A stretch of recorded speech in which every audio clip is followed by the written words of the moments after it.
Paramashivoham. Om Nithyananda Paramashivoham. Om Nithyananda Paramashivoham. Om Nithyananda Paramashivoham. Om Nithyananda Paramashivoham. Om Nithyananda Paramashivoham.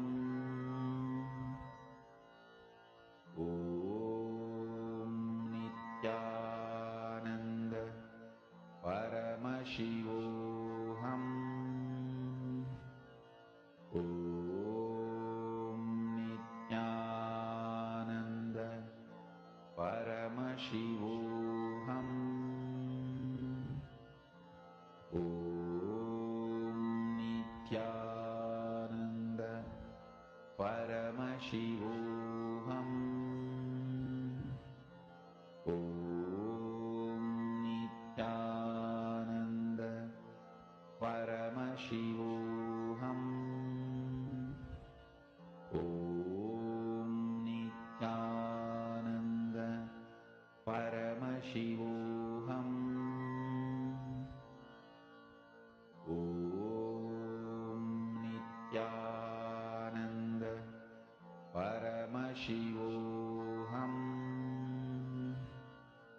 Om Nithyananda Paramashivoham. Om Nithyananda Paramashivoham. Om Nithyananda Paramashivoham. Om Nithyananda Paramashivoham. Om Nithyananda Paramashivoham. Slowly relax. Om Nithyananda Paramashivoham. You can open your eyes, you can check.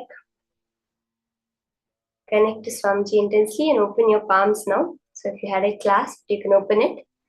If you have a video recording, that will be the best. You can check your palms for the manifestation of the beautiful gold dust, the prasadam from Swamiji. You can check carefully. You can put a torchlight also and check. Many times it comes between the fingers. So check, ensure you're checking between your fingers, on your palm, behind your palm. Check your lap for any manifestation and your computer.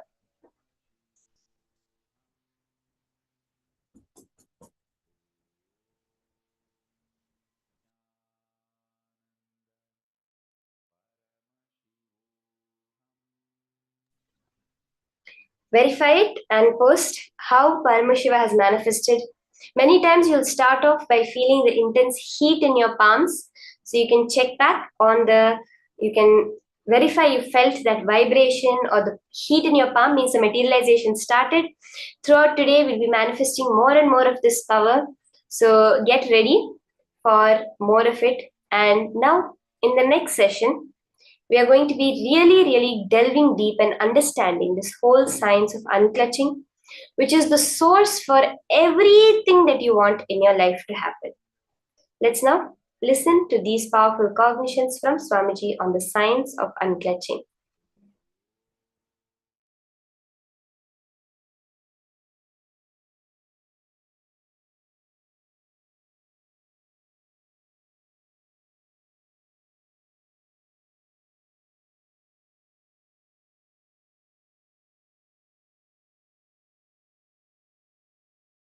I tell you.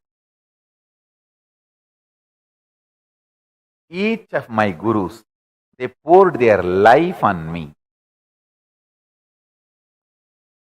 The clarity with which I can grasp all the great spiritual principles and explain.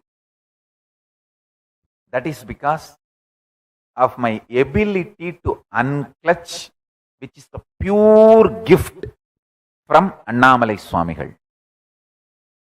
It is just a simple gift from him. My ability to operate in Sagaja Samadhi, space of Paramashiva, gift from Isaki Swamigal.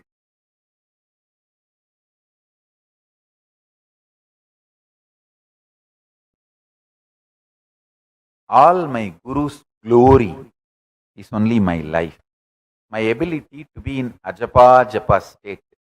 I can actually keep the Japamala whole night. Even if you think I am sleeping, the mala will be rolling in my hand continuously.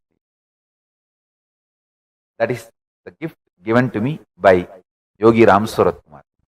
He is the Ajapa Japa Purusha. He is actually the embodiment of Ajapa Japa. He gave me the gift of Ajapa Japa.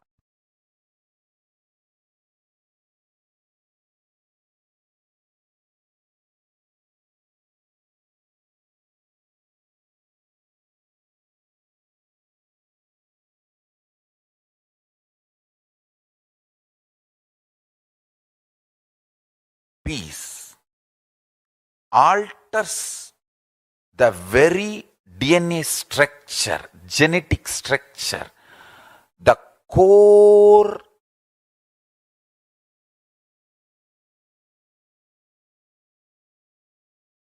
Anu Mahat structure. Understand? Anoraniyan Mahato Mahiyan. The consciousness in you is atom inside the atom, Mahat, more than Mahat. That Anoraniyan Mahato Mahiyan. That consciousness starts growing in you with more and more peace-based powerfulness developing in you. Nothing can be compared to unclutching. Spend more and more time, energy in unclutching. It will never be wasted. Time spent on unclutching is the most productive time for you in your life, because unclutching completely makes you altogether a different material. Understand? It makes your very biomemory, muscle memory, core structure, molecular structure, genetic structure, DNA structure, everything, all the 8 energy flow circuits, 7 energy flows, 1 the pure conscious explosion. So totally 8 energy flow circuits exist in you. All the 8 explodes when you unclutch. Understand? Unclutching is the space of Sri Kailasa.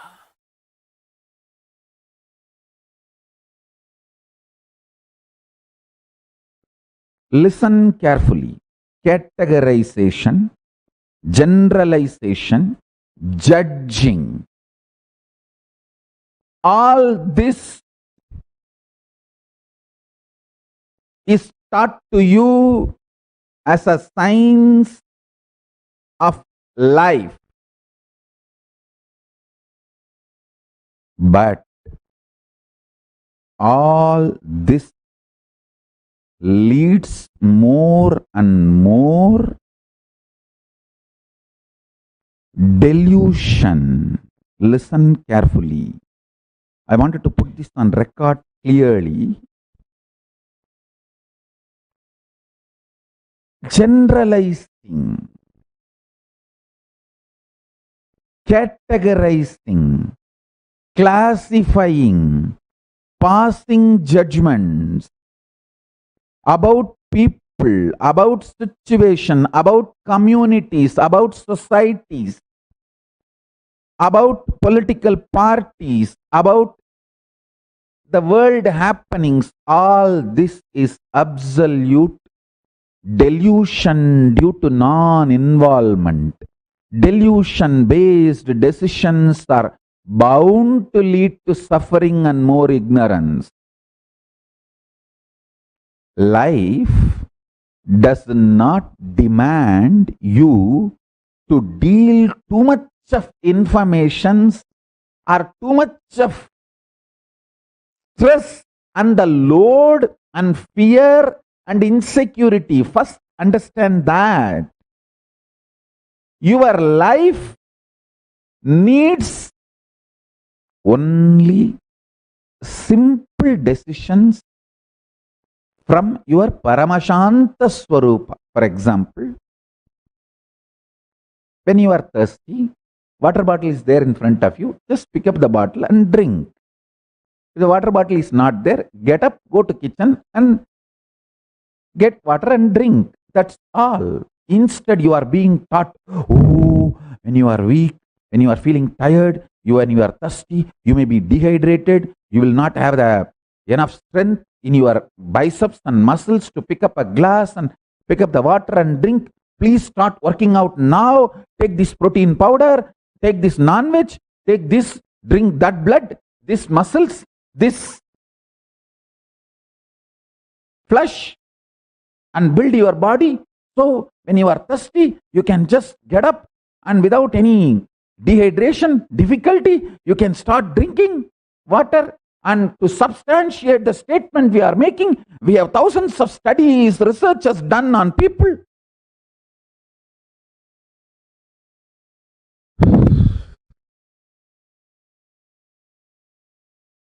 Listen.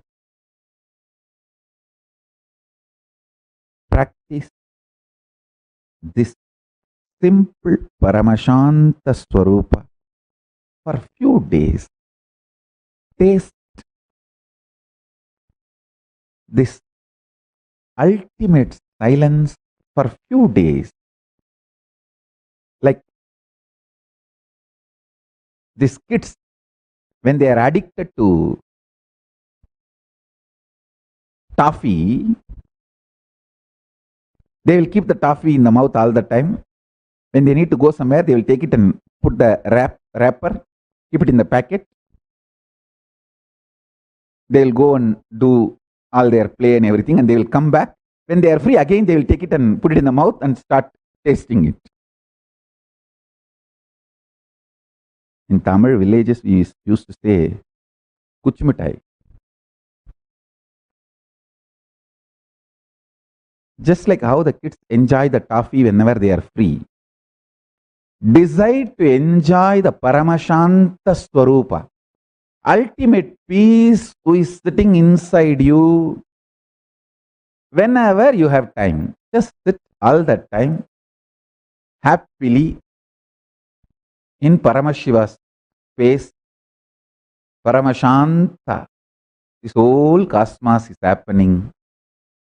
Big bangs happening, black holes happening, universes manifesting, playing, merging, time zones happening, playing, merging.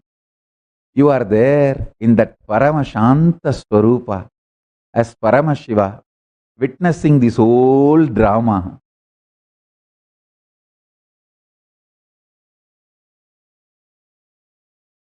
If you just bring the oneness to your intellectual understanding and your inner cognition, apply that in every aspect of your life, relationships, health. Even if you have a simple headache, apply oneness as the first solution. You may ask how to apply oneness on headache. I'll give you very simple understanding. Just see where the pain is and see. Me, oneness within me, cannot be uncomfortable within me. If something is uncomfortable within me, then that me is not in oneness with me. Let me see where me is not in oneness with me. Just start searching for that. You will see me becomes one with me and headache disappears. If there is a headache, me is not in oneness with me. Let me see which part of me is not in oneness with me. Just start searching. I tell you, simply headache will disappear. And please listen. I'm not giving you false ideas. Just take little sacred ash. Tell Paramashiva, "Oh Mahadeva, Paramashiva, I know oneness is an energy which can be mixed with any object, and that object will manifest and radiate that electromagnetic energy of oneness. So let this sacred ash be mixed with that electromagnetic energy of your oneness. Let your oneness be invoked in this sacred ash and apply that on your forehead with the Mahavagya, Nithyananda Paramashivoham. It is equivalent to applying oneness on your forehead, and you will see headache disappears. I am not giving you some method like a placebo, fluke, click. No. Understand? What I am talking is far beyond placebo. It is oneness effect, not placebo effect. The electromagnetic force, maybe I can use a new word, cosmomagnetic force of oneness can be infused into any object. You can infuse that within you and without you, both. Within you and without you, both. When I lived my Parivrajika life, means body was moving around without will, devoid of will, just with the flow of Paramashiva, Prakriti and Purusha, Paramashiva and Parashakti. The sacred ash is the only medicine. That is the mosquito repellent. That is the blanket. That is everything. Cold, apply sacred ash. Mosquitoes, apply sacred ash. Animals are in the forest and they may attack you, apply sacred ash. For anything, applying sacred ash was the solution. I'll take the sacred ash, invoke the powerful oneness cognition into it, the electromagnetic energy of oneness. Infuse that into that sacred ash and apply all over the body. That's it.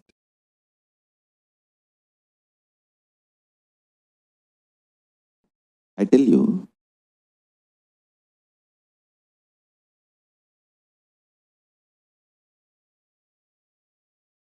this is one of the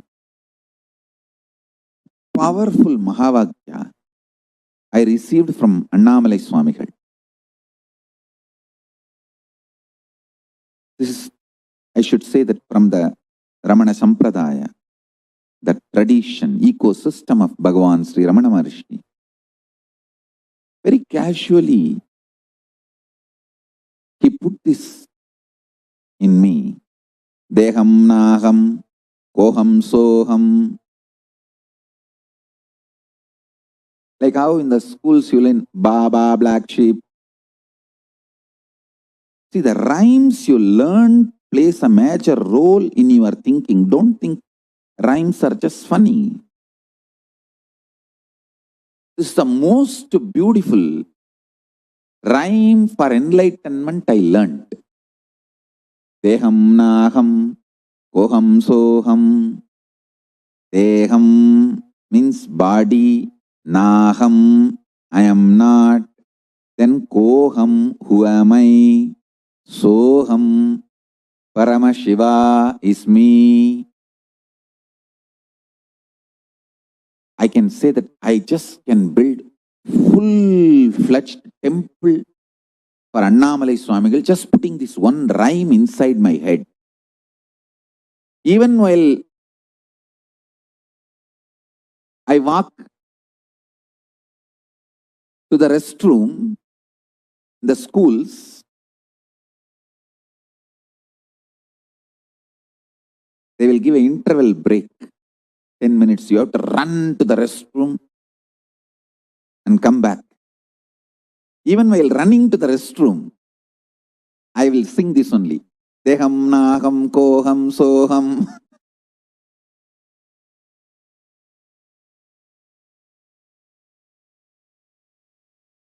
Ninikka ninikka ninjurudhi annamalayane.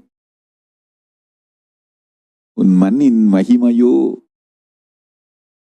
Katrin kirubayo.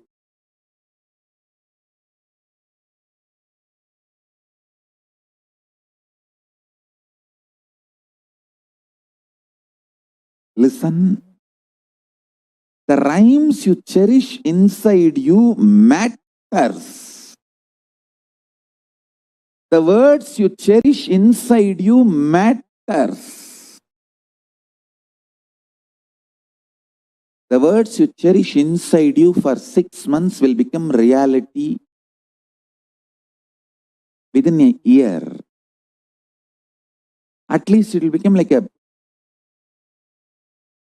echo chamber for you. ECHO. Echo chamber for you, around you.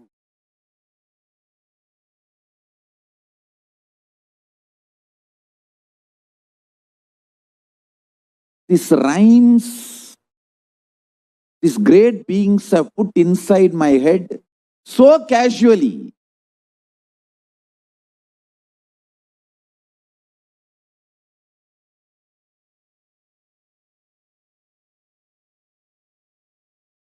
I started going to Annamalai Swamigal because he will give that candy and all that for the kids. Whoever brings to have his darshan,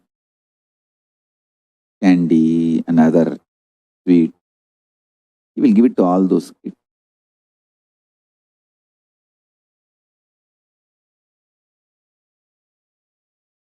Very casually, he put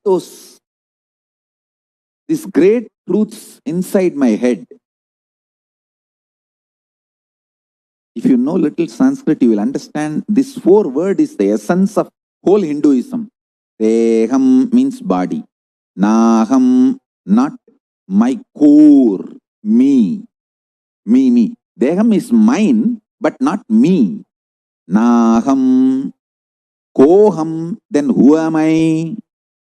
Soham, Paramashiva. Even when I am running to the washroom, from the class to the washroom, I will try to run. Deham naham koham soham, deham naham koham soham, deham naham koham soham. And run. Finish. Run back. Deham naham koham soham, deham naham koham soham.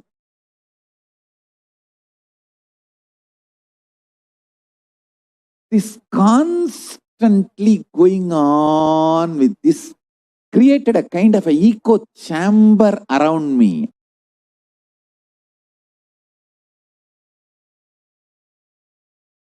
And if you remain hungry and put Mahavagya and powerful cognitions into your system, so much detoxification will happen. Literally 90% you will get established in oneness and enlightenment. You do not need mental work, you need physical work. Means we need to work only on your body. I have given you too much initiation, too much of powerful cognitions, and from here itself I can give enlightenment to you left and right, just like that.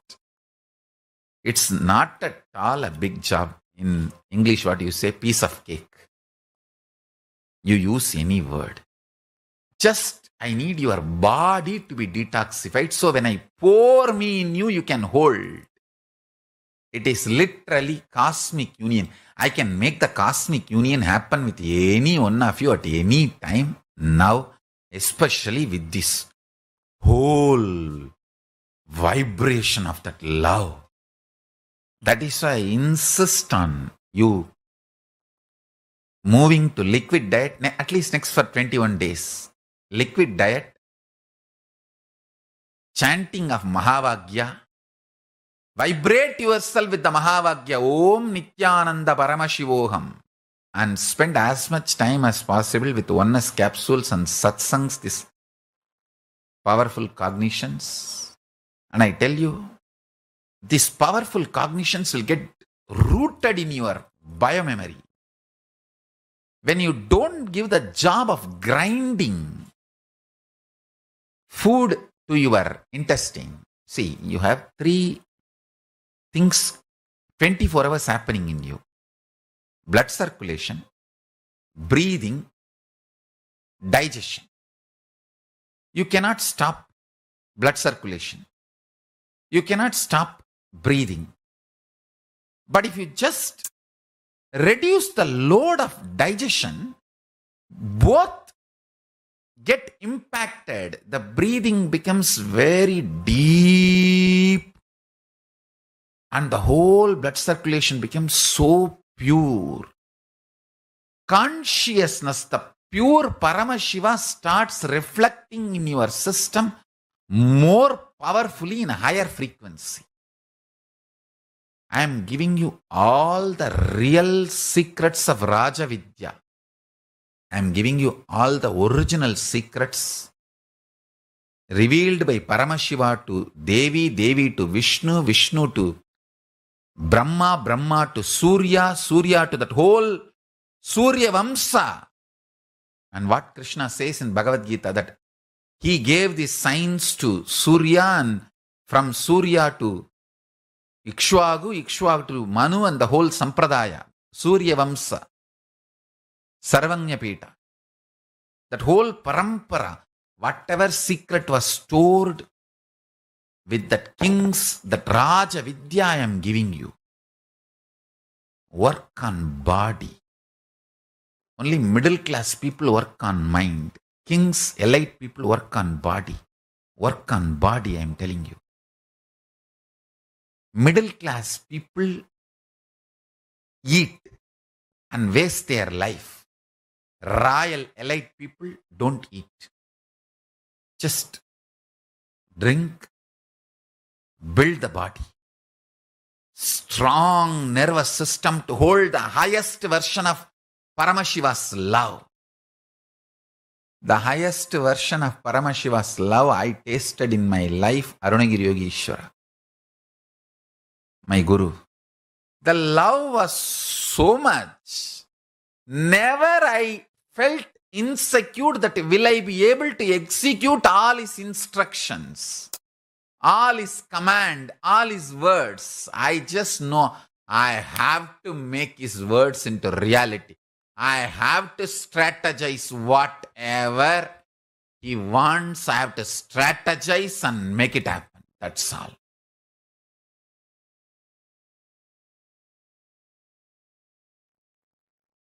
Absolute unclutching is the extremely enlightening fuel for your life. Understand? Fundamentally, your consciousness. What excites you, what triggers you into action, what makes you fully alive, awakened,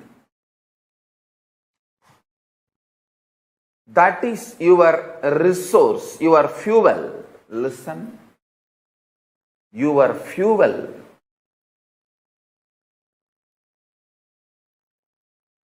Need to be right and pure. Please listen.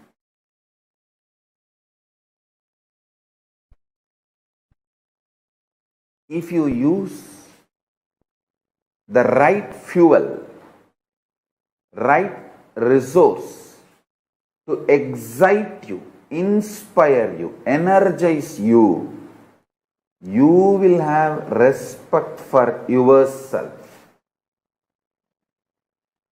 You will have respect for yourself.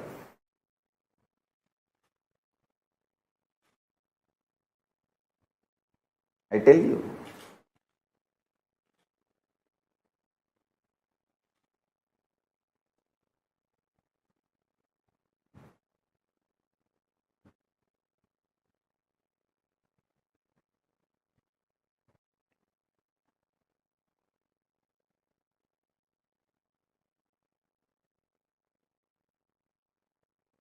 If you use meat as fuel for your body, slowly but very definitely, even you will lose respect for yourself. If you use alcohol to pass your time, to pass your life, even you will not have respect for your life. Hey, to be deluded in alcohol, why should you assume even one body? You asked Paramashiva and Paramashiva gave you this body. If you are deluding yourself in alcohol and keeping you dull, passing your life, it is absolute abusal of your body. And Paramashiva who gave you this body.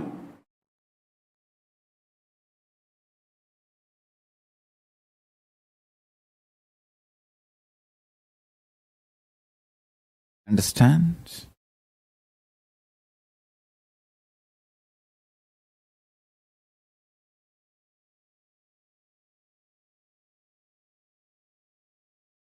When you start talking intensely to Paramashiva, just this three, listen. Forget about everything else. Paramashiva is real. And you start talking to him. You can be complaining, you can be crying, you can be talking, you can be enjoying, you can say, thank you for what you have given me, or you can be angry, saying that what have you done to me? Why is Australia fire is not getting put off? Why the animals are dying in Australia? You can talk anything you want. He's as older than sun and fresher than your breath. He's new to you than your own breath. He's old to you than the sun. Older than the sun, newer than the fresh breath you are taking inside. So you can talk anything you want.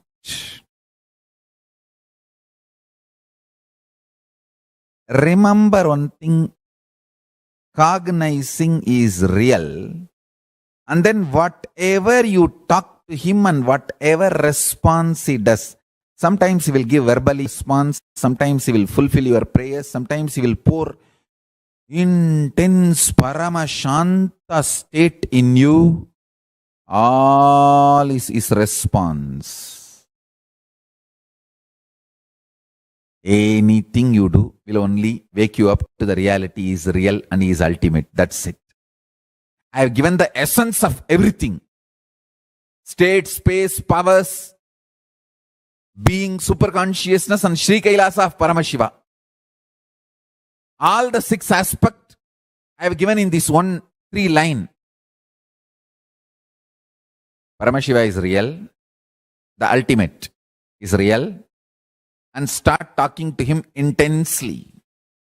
It can be sweet, friendly conversation. It can be fight. It can be demanding. It can be aggression. It can be surrender.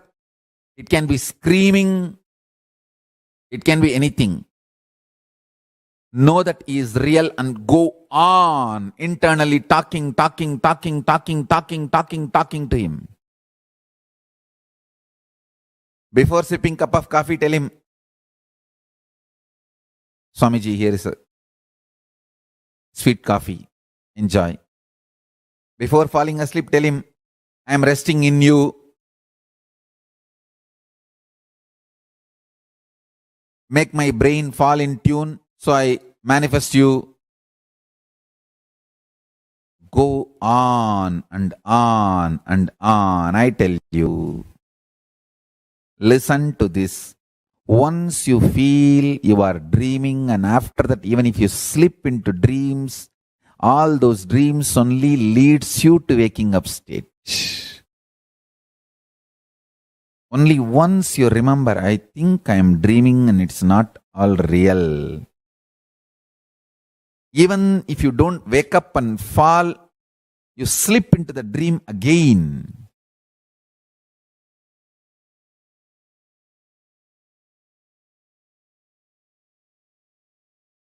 After that, every dream you go through,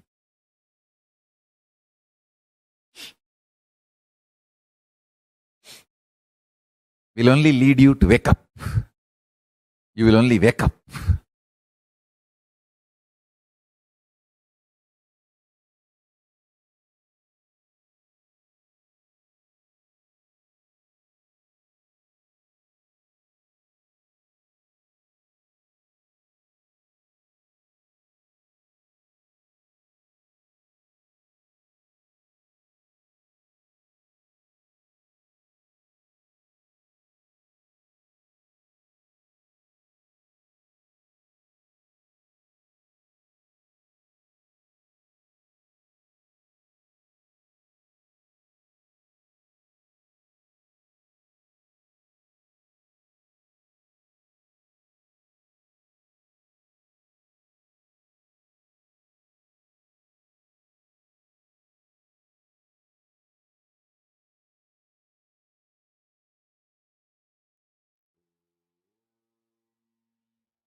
describe the technique, and you can do only one part, the unclutching part.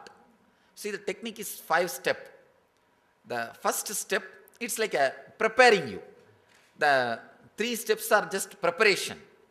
4th step is the unclutching, the exact meditation. 5th step is more or less like a relaxing, settling with the regular life. First step is sitting in Vajrasana and chaotic breathing, the intense deep breathing. As deep as possible. Let me show.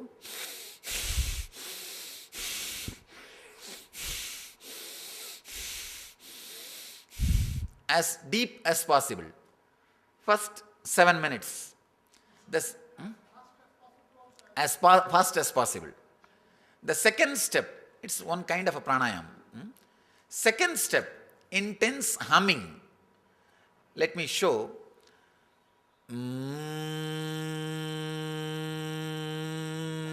Just all these things are preparation. Preparation so that you will be able to unclutch intensely, deeply.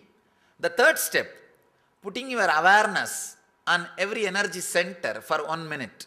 The music itself will guide you. It's a kind of a guided meditation. The guided meditation. The 4th step is what I call unclutching. Just sit.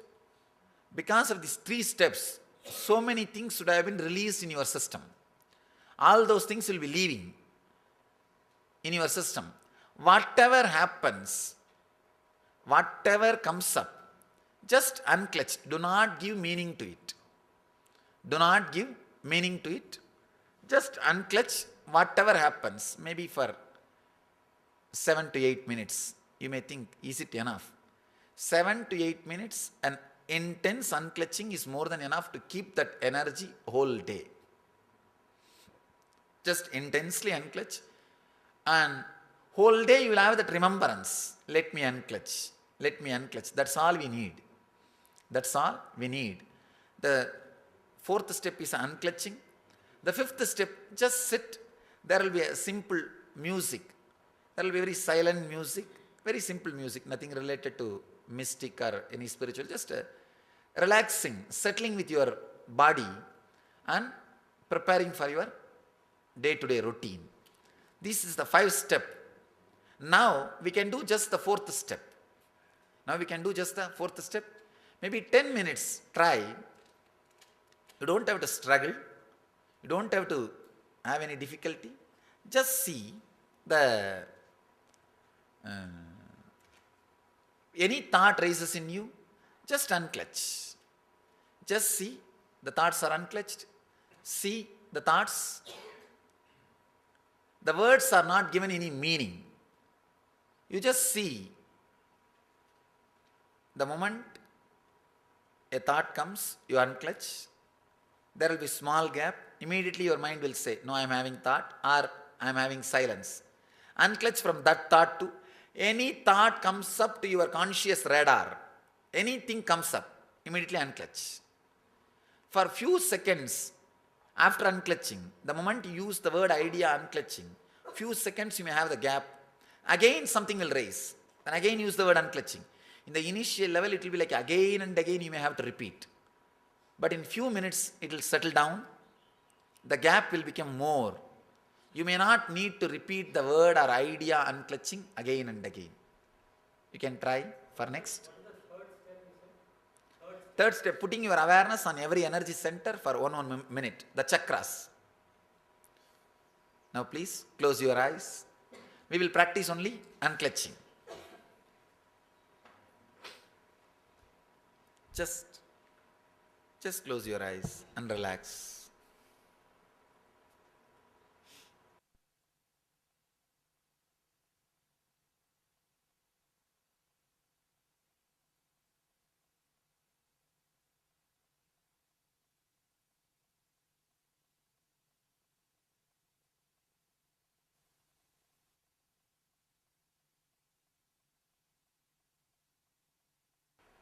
But if you go through this technique, like a first step breathing, then the humming, then visualization, the unclutching will be very intense and deep. Thank you. Thank you.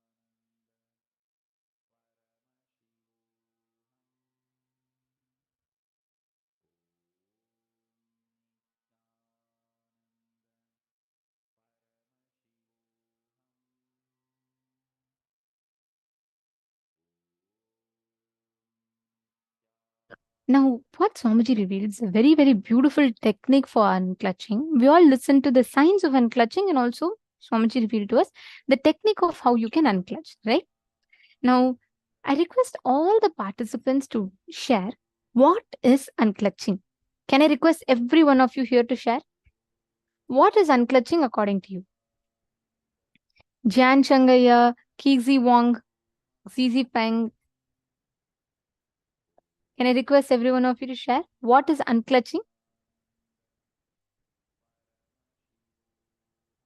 See, what Swamiji has revealed is such a profound and significant science. If we just apply this science in our lives, we'll just have such extraordinary breakthroughs in whatever aspects, whatever we are doing. So come on, I request every one of you here to post what is unclutching according to you. Pankaj Kankaraya, Surendranathaya, and Sumit Agrawalaya. Can I request all of you to also please post? What is unclutching? See, because it's very important that we have the right understanding of unclutching. Only then you will know what to expect. Like, what is the experience you should have? Come on, every one of you. Madonna. Manyana Pradatta is saying, not grasping, not suppressing, just looking at the idea and letting it go is unclutching. Beautiful. Come on, all the others. Okay, Ma Xiang Mei is saying it's just to ignore. Okay, I'm just going to wait till everyone puts.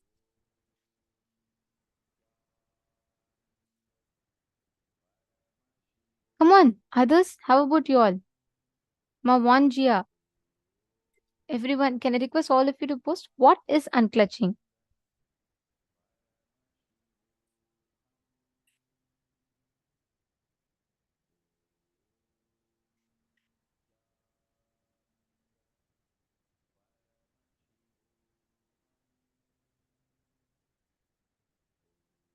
Okay, I have a lot of answers from this room. Unclutching is increasing the gap between thoughts. Ma Jayanti has posted. Nice. Ma Parameshwari has posted. Observe thoughts are coming and letting it go. Silence is unclutching. Ma Ratna Prabha has posted. Diana Spillava has posted. Letting go of all thoughts. Okay. Giving up and claim silence within is unclutching. Ma Geetanjali Khanna has posted. Ma Sahana, D.H. Sahana has posted to see incident as a witness, not attaching any feeling or emotion. Very beautiful. And Ma Jennifer Poira, relax into our inner space and be observer of what happens. Unclutch the thought. Amsakalam has posted saying without thoughts. Ma Krista has posted saying unattached to all the thoughts, without any thoughts. Beautiful. Now I have a lot of you who have posted. And Ma Zeng, you had posted, right? You had posted unclutching, you understand as ignore, not doing anything and just ignore. Ma Manju has also posted. Now, many of you have posted the precise definition of what is unclutching, and that's right. And unclutching is you not having personal emotions or attachments to the thoughts.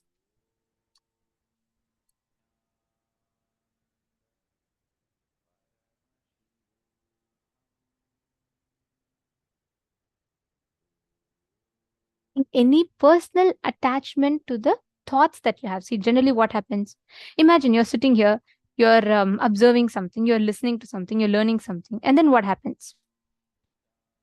You start experiencing disturbance, interferences of your emotions. You're watching, let's say you're watching a movie, okay? Suddenly you see a scene like where someone is coming and telling something to the hero, and suddenly you remember what happened in your life, and then you start clutching, you create a shaft. Have you all experienced this?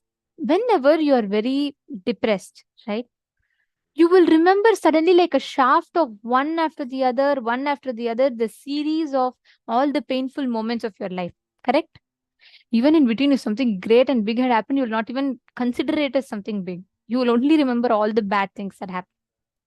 Same thing whenever you're happy.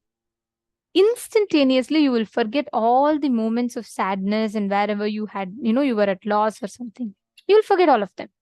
you will just purely remember all the moments of happiness. Isn't it? See, that continuous stream of thoughts that happens in us, thoughts happen in us so fast that we almost think it is connected one after the other. I'll ask you all with an example. Have you seen how fan rotates? Have you all observed? When the fan rotates in a high speed, right, you will not see separation between one wing of the fan and the other wing. You will just see like it's a complete circle. It's continuously rotating. So you will not even know where is the gap. But in actuality, one wing is not connected to the other. There's a clear gap in between. Same way, like Swamiji calls it as the bubbles in the fish tank. The bubbles in the fish tank happen so continuously, one after the other, one after the other, one after the other. It'll almost seem like it's a chain. It's like connected, linked to each other. But in actuality, they are not. Inside of us, the thoughts we have are also exactly the same. It goes on so fast, so fast. It keeps moving so fast that we almost forget that they are not connected. The back pain you had 10 years ago, the back pain you had 5 years ago, the back pain you had 5 days ago, the back pain you had 5 months ago, the back pain you had 5 minutes ago, and the back pain you had 5 seconds ago are not connected. Each are individual, independent incidents. But inside us, we create a shaft, we create a huge chain of one after the other, one after the other, one after the other. And we just fall into the depression. We start feeling like, oh God, it's too much. All my life I've been like this. See, unclutching is not ignoring. See, Mark Xiang Mi. You had posted that unclutching is ignoring. No. See, because when you cognize it as ignoring, you still are engaging with it. Whether you are fighting or not, the moment you get into a conflict itself, you lost the battle. It is not about whether you win or lose. You getting into battle is what? You're already in that war field. That's all. Ignoring is also engaging with the thought. That's why Swamiji tells, neither creating a thought, nor sustaining a thought, nor destroying a thought. Just witness the thoughts. Slowly, you will see all the thoughts will settle inside. Are you understanding? Words are flowing, thoughts are flowing in our inner space, continuously creating a shaft. So there's like suddenly joy shaft, there's suddenly a pain shaft. You all can see here actually. See this slide here. You will understand. When you are sad, you pick up all the moments of pain. And what do? You create a shaft for yourself. You all seen this picture?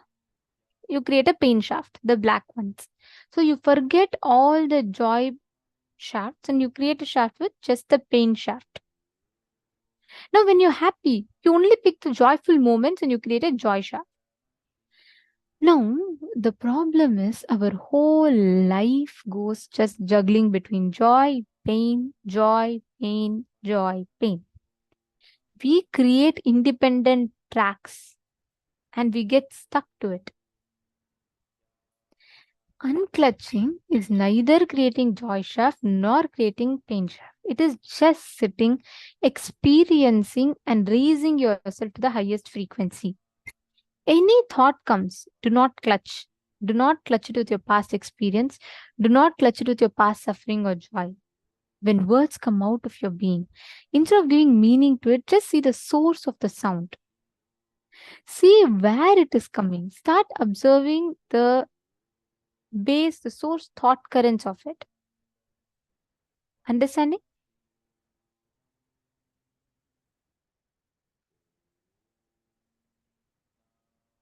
Okay, now I request every one of you for a few minutes, just try to unclutch. Sit. Can all of you sit? Don't do it like a meditation process. Don't do it like, concentrating, focusing, meditating. Just close your eyes and unclutch. Just watch your thoughts. Don't try to stop. Don't say, hey, you know what? I don't want to think like this and all. Don't try to stop. Just watch your thoughts.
Now, I request each of you to clasp your hands together.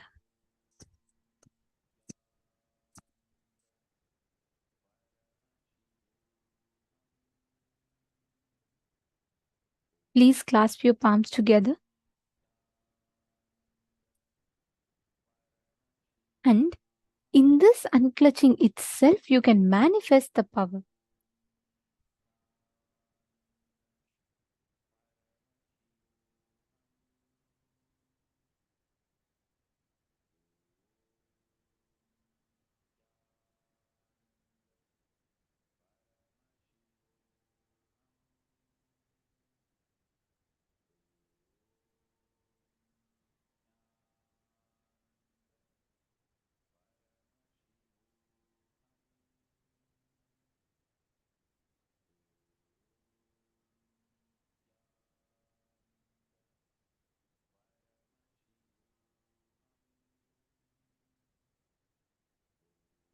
Carefully, just from the same space as you're all unclutching, you can manifest that power of materialization. See, Swamiji tells, you know why we're all doing unclutching today?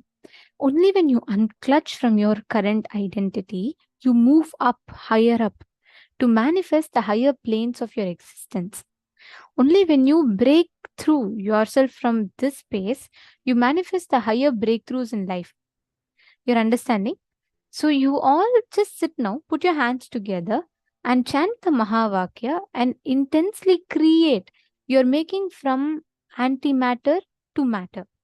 When you go to thoughtless space, when you are raising yourself high up to the thoughtless experience, you're actually generating antimatter to matter.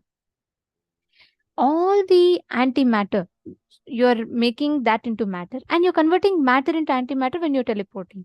So you can just play with the nature of reality when you just unclutch. Ma Vonjia Lee is asking, can I understand it as not making a random, normally happening facts into a line of unbreakable karma. Just look at it as the way it is. Is that right? Okay, that's a very beautiful question, Ma. See, not just looking at it at the way it is, being disengaged with it. Like, for example, if you are walking by the road and you see a painting on the wall, like wall murals and all will be there, right? If you see it, what will you think? You will just see it. You will neither be something so attached to it, nor you will be you'll not hate it. You will just see it, correct? When you're passing by, when you watch all the trees in the road, do you have any engagement to it? No. You just witness, correct? Trees go on passing one after the other, one after the other, one after the other. Same way, witnessing your thoughts without getting emotionally triggered or emotionally attached by them. That is the space of unclutching. Are you understanding, Ma? See, when you watch a movie, or not even a movie, because even in movie, we all tend to get emotionally attached. We all clutch onto it. So I'll not even give an example of movie. When you're watching something, when you are seeing, you're going on the road, you're seeing the trees, you're seeing the side of the road, you're not going to get attached to it. You're not going to get emotionally clutched to it. And at the same time, you're not going to hate it. You're just going to see it. You'll see, you'll just watch, observe. Same way, observe your thoughts. Don't hate it. Don't try to say, oh, this thought should not happen. It is wrong. It can't happen. No. At the same time, don't try to cling on to it. Don't try to say, oh God, don't try to engage with it. Don't try to create a thought with it. Just witness the whole thing. One after the other, they'll be passing in you. Yes, thank you, Mawandri Ali. Now, each of you sit. Please keep your palms together. With this understanding of the software, unclutch. And listen very carefully. Unclutch not with the expectation to gain something, that is also clutching. Unclutch just to experience thoughtless space. Just unclutch from that space inside of you.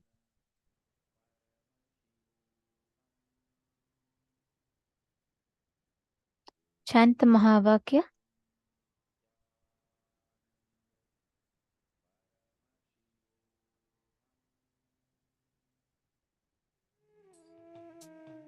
completely to the space of unclutching.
slowly, please relax.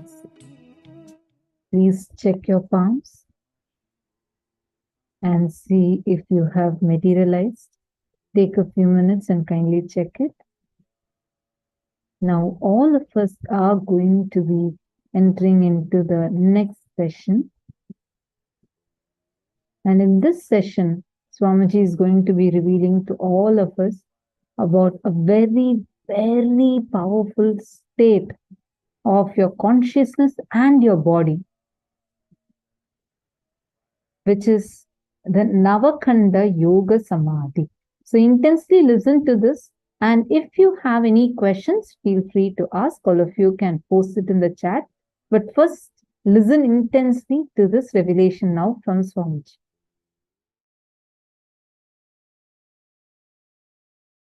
Today I will explain something very important. Navakanda Yoga Samādhi. Listen.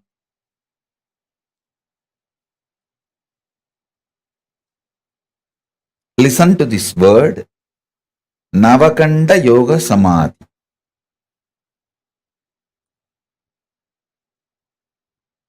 If you are familiar with Hinduism, especially the great enlightened masters, Siddhas, you would have heard this word Navakanda Yoga Samādhi. It means, see, there is a Siddha tradition in India from Rameshwaram to Himalayas. The Siddha tradition is there. If you read these stories, life story of these Siddhas, one thing you will find commonly in all their lives, people saw their body parts lying separated, like a hand separate, legs separate, head separate, in the night time, and got frightened. This incident you will see multiple times getting repeated in so many masters' lives. How many of you read any Siddha's life where you have heard this incident? Raise your hand. Navakanda Yoga Samādhi, it is called. The body will be in separate parts. Hands will be separate and legs will be separate. Head will be separate. Body will be separate. But morning it will all assemble, settle down, and they will come back. They will start doing all their activities. It is not just Shirdi Sai Baba. Thousands of Siddhas. I should say not just thousands, even lakhs. Comfortably I can say lakhs.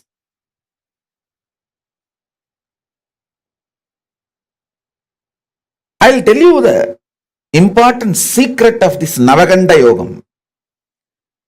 See, Navakanda Yoga does not mean they cut their bodies.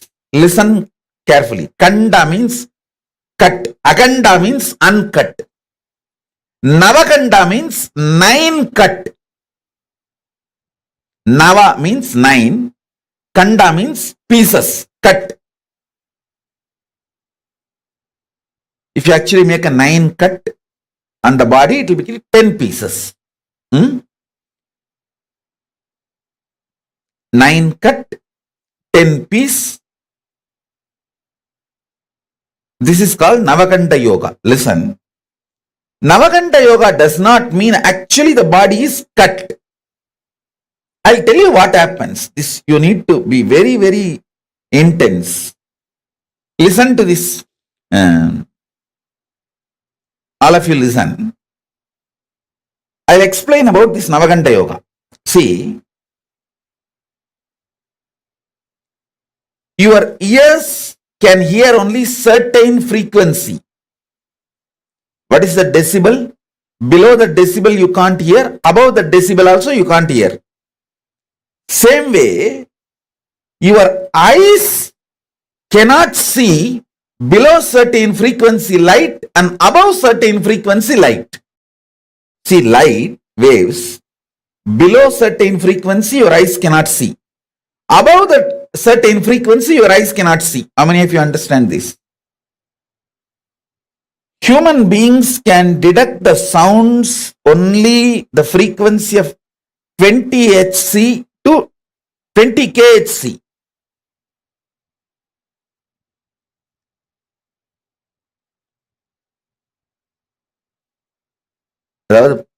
Only 20 kilohertz. 2 hertz to 20 kilohertz only human beings can see. Not more than that. If it is below 20 hertz, you can't see. If it is above 20 kilohertz, you can't see.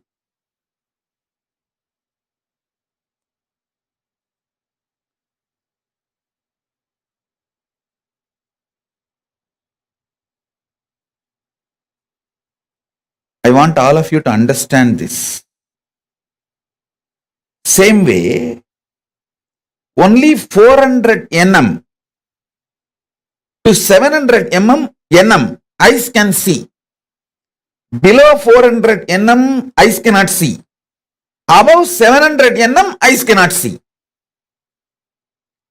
Now all of you should know, when you intensely unclutch, first thing will happen, your body will get detoxed. Next thing, the body's light frequency will start increasing. So, it will start going above 700 nm. See, when the body goes above the 700 nm frequency, your eyes will not be able to see it. Your body has major chakras in the throat. Your body cannot see something below 400 nanometer. Your eyes cannot see anything which is below 400 nanometer. Same way, above 700 nanometer, you can't see. When you go into the deep unclutching, your body goes above the 700 nanometer light frequency.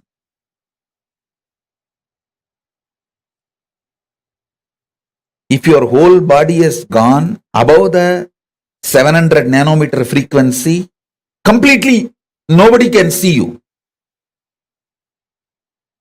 But listen carefully, this is more important. There are chakras in the throat, Vishuddhi.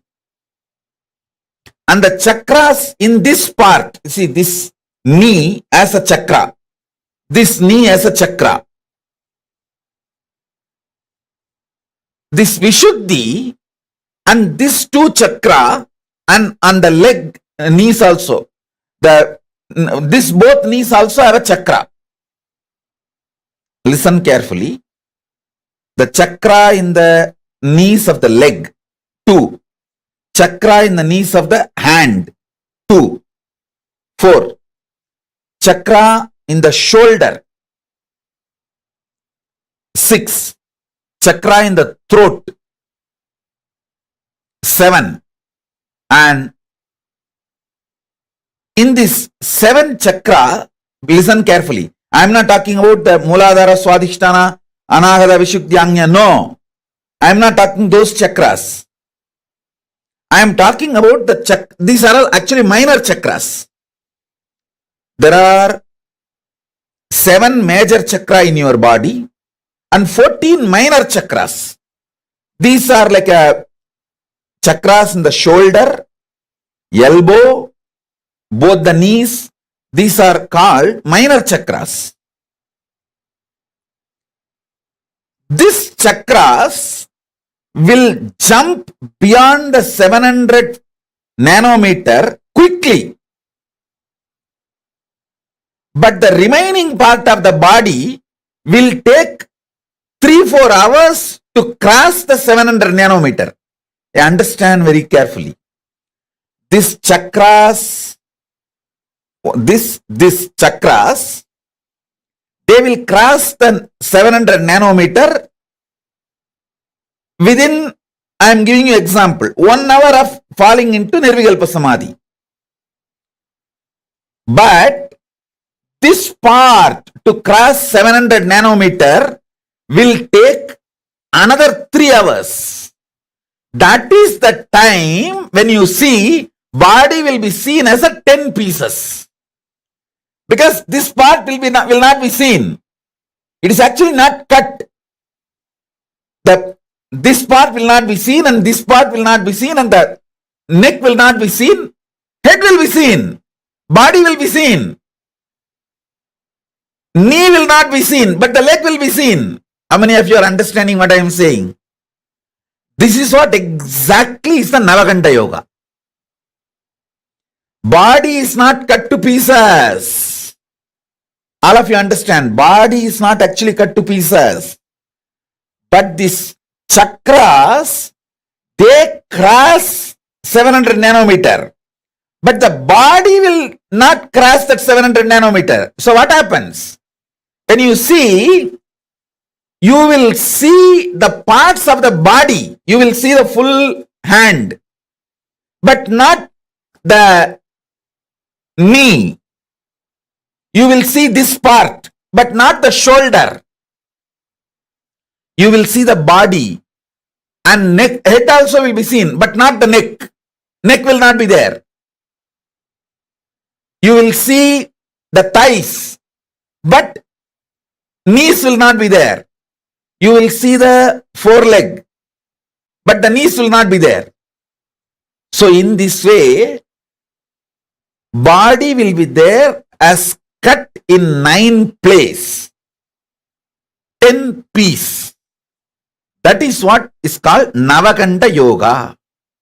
Listen. This is precisely is called Navakanda Yoga. Body will not be cut, but in the Samadhi, body will not be seen. Shirdi Sai Baba did exactly this only. In the 3-4 hours, listen carefully, in the 3-4 hours, if people see them, they will get frightened and run away. They will get frightened and run away. Early morning, when the sunrise happens, early morning when sun rises, the whole body will come to normal frequency below 700 nanometer, which you will all be able to see. Listen carefully. You need to understand this Navakanda Yoga. Actually, at least we have 50 people who have seen me in Navakanda Yoga. In Thiruvannamalai and Erode, Tiruchengodu. After I started living the public organization life, I stopped it. Because people won't be, one thing in that Navakanda Yoga Samadhi, it is too high Samadhi. I will not be able to relate with all of you normally. That's one reason. Second, listen. This Navakanda Yoga Samadhi is nothing but leaving the body and going to Kailasa and coming back. My gurus taught me this Navakanda Yoga Samadhi in Thiruvannamalai and in Tiruchengodu. Both places, people have seen me in Navakanda Yoga Samādhi. After I started the public life, I think around 2003-4, I stopped practicing this Navakanda Yoga Samādhi. Because two reasons. One, people will be frightened. Second, in this Samadhi, I will not be able to relate to you all in a normal way. I will see your whole past. There cannot be normal relationship. Due to that, I stopped it. Now, because I am out of the human society, I have started doing and started downloading many things from Kailasa through this Navakanda Yoga Samādhi. Today, I am going to give you the glimpse of this Navakanda Yoga Samādhi and what I bring from Kailasa through this Navakanda Yoga Samādhi.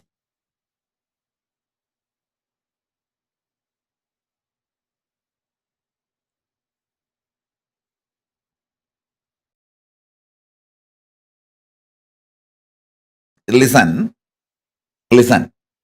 See, this part, this chakra will not be seen. So this will be one part. This chakra will not be seen. So this will be one part. 1, 2. Then neck will not be seen. So head will be one part. 3. Then 4, 5. Below the knee. 6, 7. And this thigh. This will not be seen, but the thighs will be seen. 8, 9. And this body part, because it is disconnected from the neck, 10. So Dasa Kanda, Navakanda Dasa Tunda. 9 cut and 10 pieces.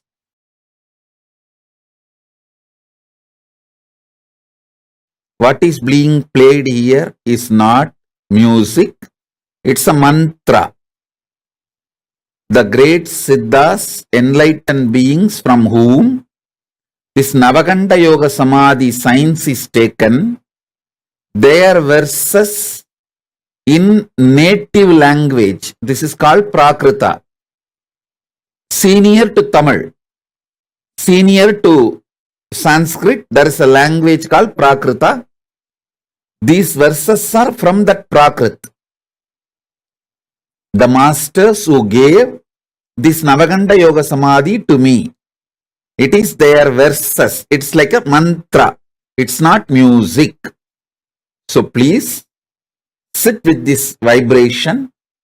These mantras will infuse unclutching into you and take you to the higher level. This line drawing, Paramashiva is wearing the tortoise shell on his neck and the tiger nail. This line drawing is unique, described in Agama. Especially the form of Paramashiva. You need to meditate on this form of Paramashiva to clear up all poisons and to learn the mantra to remove poisons. See, when Milky Ocean was churned, Vishnu takes the tortoise form, but he was not able to withstand that poison, alahala poison. So Paramashiva takes that poison and frees all the devatas. And then it is time for the tortoise Vishnu to leave the tortoise body and reach Vaikuntha back. Then he asked the boon, you please have this tortoise body which I used forever in your neck. So it will be enjoying the sweet memories. It was part of you during the churning of the Milky Ocean. Then Paramashiva gives the boon and wears the tortoise. This is the Kurma Avatara of Vishnu. Paramashiva is wearing. That Navakanda Yoga Samādhi is given by a Siddhar called Navanada Siddhar. These verses are from Navakanda Siddha and is parampara, is tradition. So please, even if you don't understand these frequencies, put that Navakanda Yoga Samādhi seeds in you. So when you sleep, those seeds will start sprouting.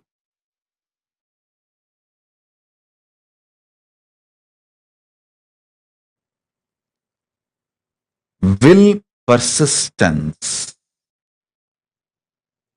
is the only qualification you need for Navakanda Yoga Samādhi. Listen.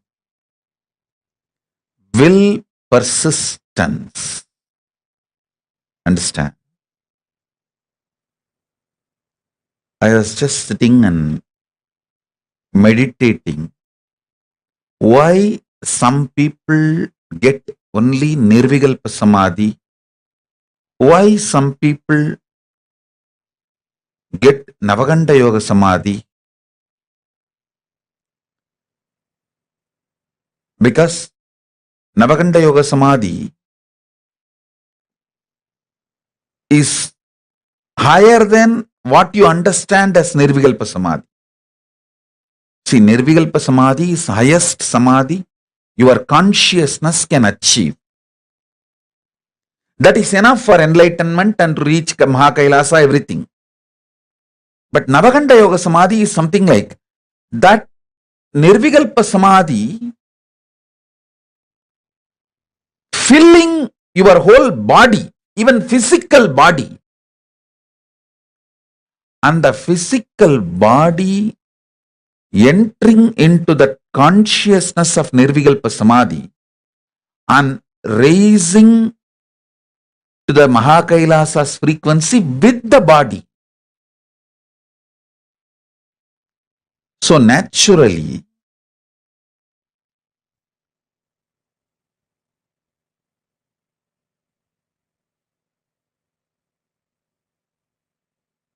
I should say that Navakanda Yoga Samadhi is like a going more than Nirvikalpa Samadhi.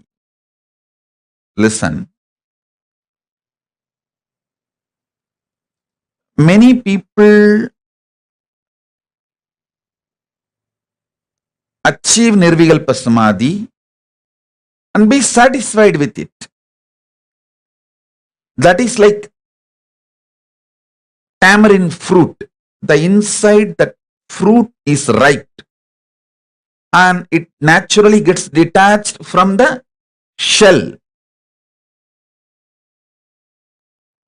So after that, what happens to shell does not touch you. What happens to the shell does not touch the fruit.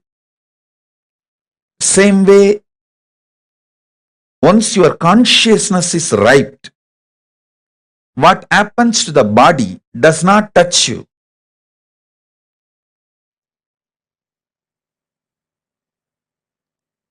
Many people come and tell me why great beings like Ramana Maharishi, Ramakrishna, Ram Surat Kumar all had cancer. Listen, they did not have cancer. They did not leave the body due to cancer. After they left the body, cancer took it.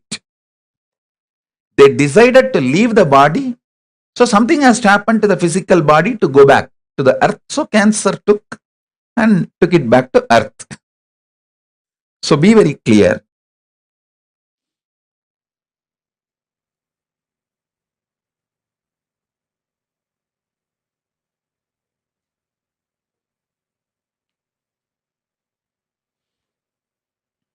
Listen.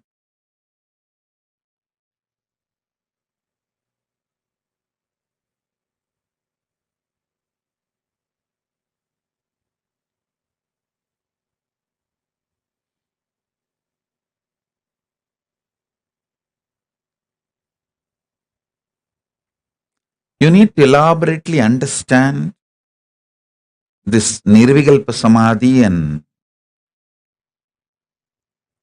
Navakanda Samadhi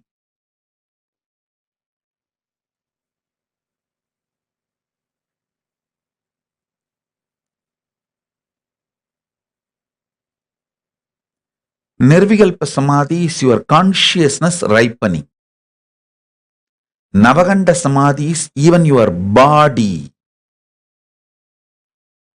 Along with your consciousness, raising to the higher worlds, higher time zones, higher energy fields.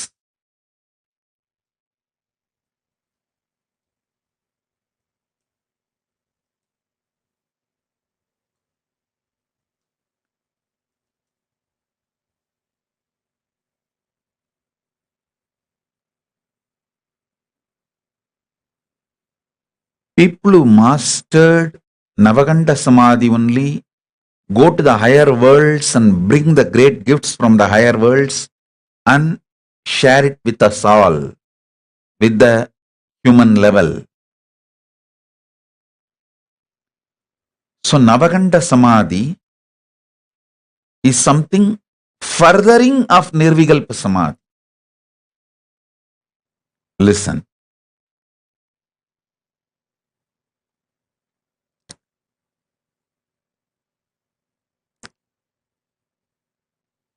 See, yesterday I was sitting in Samadhi, wanted answer for this question. To share with you all why some people achieve only Nirvikalpa Samadhi, why some go up to Navakanda Yoga Samadhi.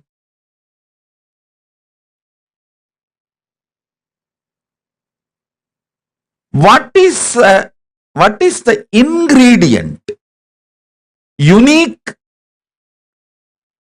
real principal ingredient for the alchemy of Navakanda Yoga Samadhi? Understand?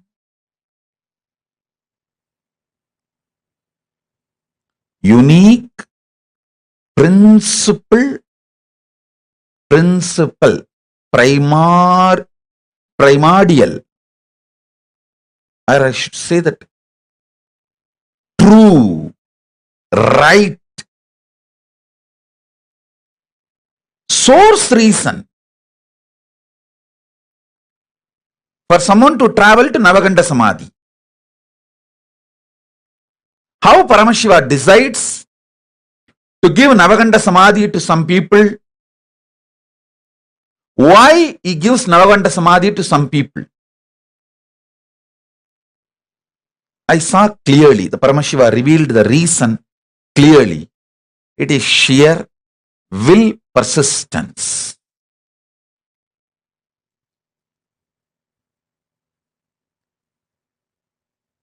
You may ask, oh, after Nirvikalpa Samadhi, naturally your will dissolves.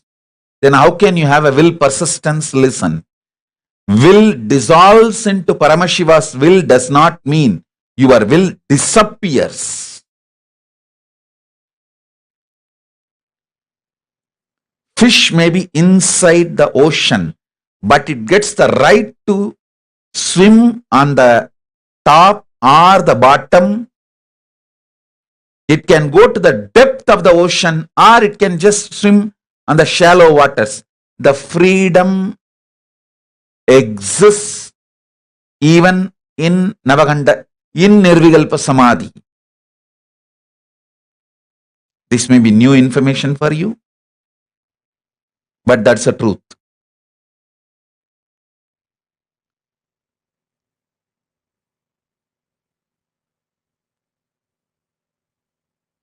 Decision who moves towards Navakanda Samadhi is basically done by Paramashiva based on the will persistence of the individual.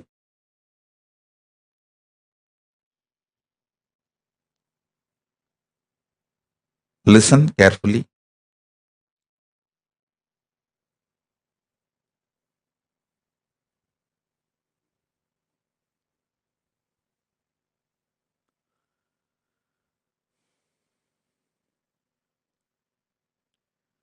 for any normal human being, Nirvikalpa Samadhi itself is enough. But if you want to be a teacher, guru, an incarnation, to bring great things from vertical time zone, higher worlds, and share it with the world, then you need Navakanda Samadhi.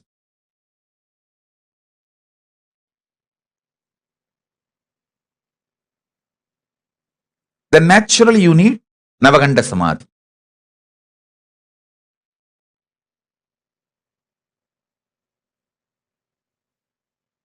So understand,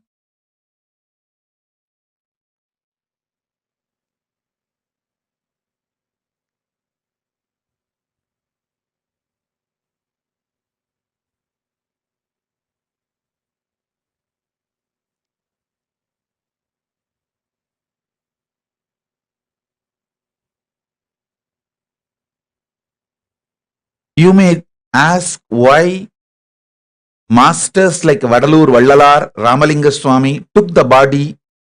He just used the Navakanda Samadhi and made the Divya Sarira and left. He just took the body and left to the higher worlds, Kailasa.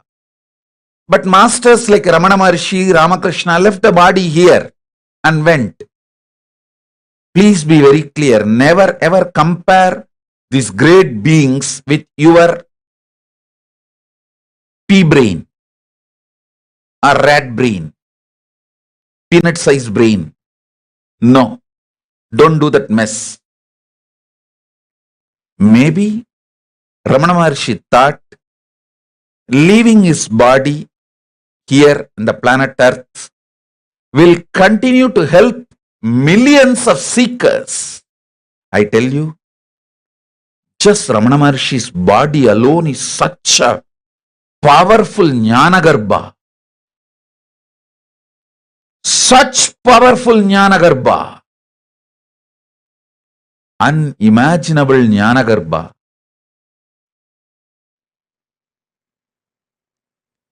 It made millions ripe into enlightenment, including me.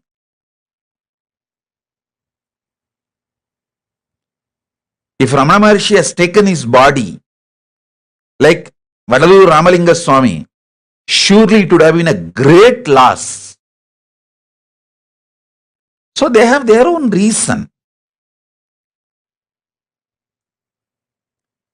Same way Ramakrishna. Ramakrishna, by leaving his body and especially making it burnt, he gave the asti which is installed now in hundreds of places all over the world.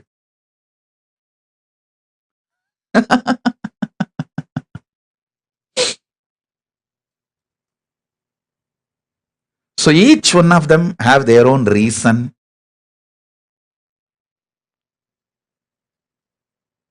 You understand now the science of Navakanda Samadhi.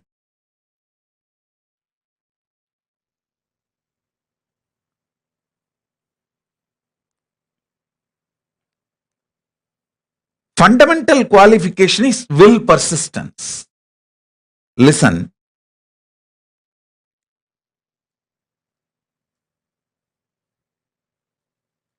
Shiva, Paramashiva tests only your will persistence. He doesn't see any other qualification. You can't earn these great samadhis by your own qualification. He only sees, if I give, will this guy be able to receive and live it? That's all he sees. He doesn't see any other quality.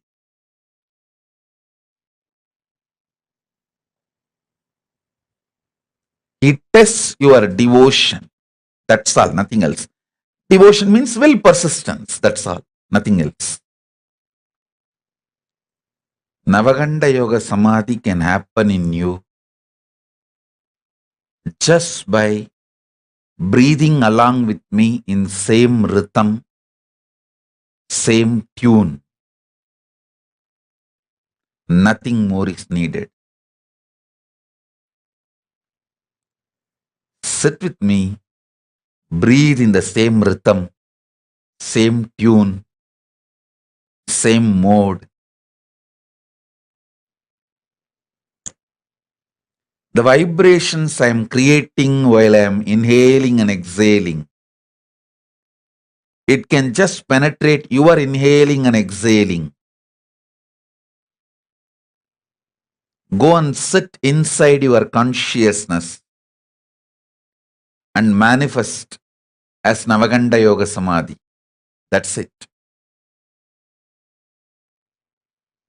Nothing else is needed. You don't need any other qualification other than your will persistence.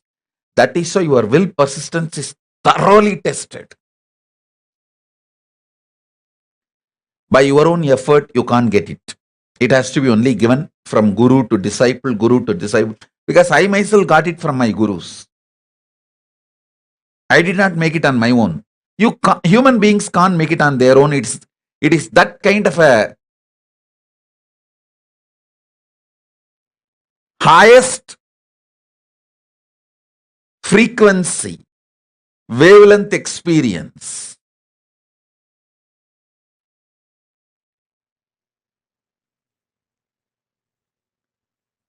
It can only be given from the higher dimensions. Means from guru to disciple, you can never make it on your own.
How many of you understood about this Navakanda Yoga Samadhi?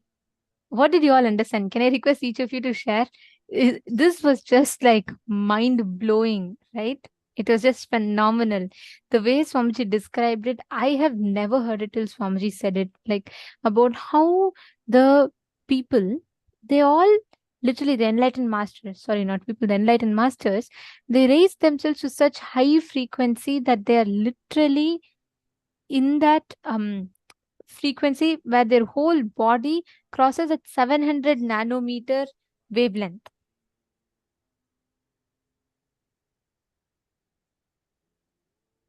Come on, can I request each of you to post what you understood about Navakanda Yoga Samadhi, the science behind Navakanda Yoga Samadhi? Navigilaya, Nithyanandam, Kion Limseya, Pankaj Kankaraya, Sunil Yadavji. Can I request all of you to post? What did you understand as Navakanda Yoga Samadhi? Actually, these are all such rare Siddha tradition teachings that we don't predominantly get to hear.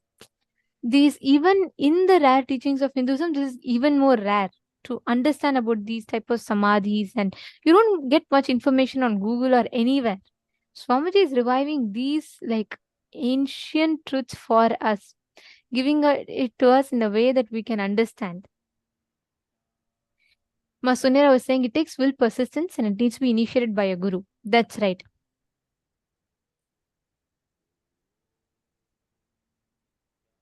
Correct. And also, see, when you see incarnations, there has been only 2 people on this entire planet who have had the darshan of Swamiji Navakanda Yoga Samadhi. So the whole Navakanda Yoga Samadhi is very, very rare. There's only been like 2 people on this whole planet Earth. And you can't handle it. Like Swamiji says, you can't handle when you see enlightened masters in that, because imagine you see a person with head, body, but no neck. You see them, their hands in pieces. It's just that the parts in between disappears, the science that Swamiji explained, but it is beyond the understanding for human brain. So people can't really know, or people can't really understand what it is. So it's not easy for people to handle it, seeing that. Vanjali is put persistence and determination, so easy and so hard. No bar of entry, high bar of mindset. Very nice. Maria Kalinina has posted, the body travels to Kailasa, not only the consciousness. Absolutely right. Along with the body, when you raise yourself to the frequency, you manifest the space of Navakanda Yoga Samadhi. There are 14 minor chakras, 7 major chakras. So these minor chakras very easily tend to raise up in that frequency beyond the 700 nanometers. And that is what we all see as an experience. See, it is a very clear science, extremely advanced science, something that we all don't get to hear ever, right? Normally itself, according to science, like there are certain frequencies that you can actually see, where that's the only visible range of light. Definitely, we all would have come across this in the science, where we are learning about the visible range, visible frequency of light, how why the infrared rays or the ultraviolet rays are not really visible to us, because they are beyond the human's visible frequency. That's a visible spectrum. You call it as a visible spectrum of light. This visible, same way you have certain clear audible spectrum, like there are only certain sounds, only to certain decibels you can hear the sounds. Nothing beyond that decibels, nothing that is higher than that, meaning ultrasonic or infrasonic. The frequency or the decibels, when the decibels go below a certain frequency of sound, you don't hear it anymore. So this calculation, like this visible spectrum, you find it in science, right? We use it to identify, like we learn about our neighboring planets. We learn about, like right now, there's a big study that is getting conducted about the sun and what is happening around the sun. And just by studying these waves that are not actually visible to our eyes. So there is a lot of studies that are being conducted of what range or frequencies of waves exist beyond just the visible range. That's one. There's one more. Our body itself can raise to those higher frequencies. That science is what Swamiji is teaching to us as Navakanda Yoga Samādhi, where certain minor chakras in our body, and we have 7 major chakras and 7 minor chakras. These 7 minor chakras, which are located in our body, the moment the body starts going into Samadhi higher and higher, the minor chakras that are located in 9 areas, 9 regions of our body, raise to such high frequency where it just becomes invisible. I still remember one of the Adinavasis, she had shared a very powerful experience. Once when Swamiji was going into Samadhi, actually there was one person who was very badly injured, and exactly when Swamiji was about to go to Samadhi, this Adinavasi went to Swamiji and requested Swamiji to bless him. And Swamiji said, okay, don't worry, I'll take care. And I'm healing him I'll go into Samadhi and I'll heal him. And Swamiji goes into Samadhi. After some time, she gets a call again that the person is very, very, very serious. Like he is in a very critical condition. So she just went to again ask Swamiji, but Swamiji was in high Samadhi.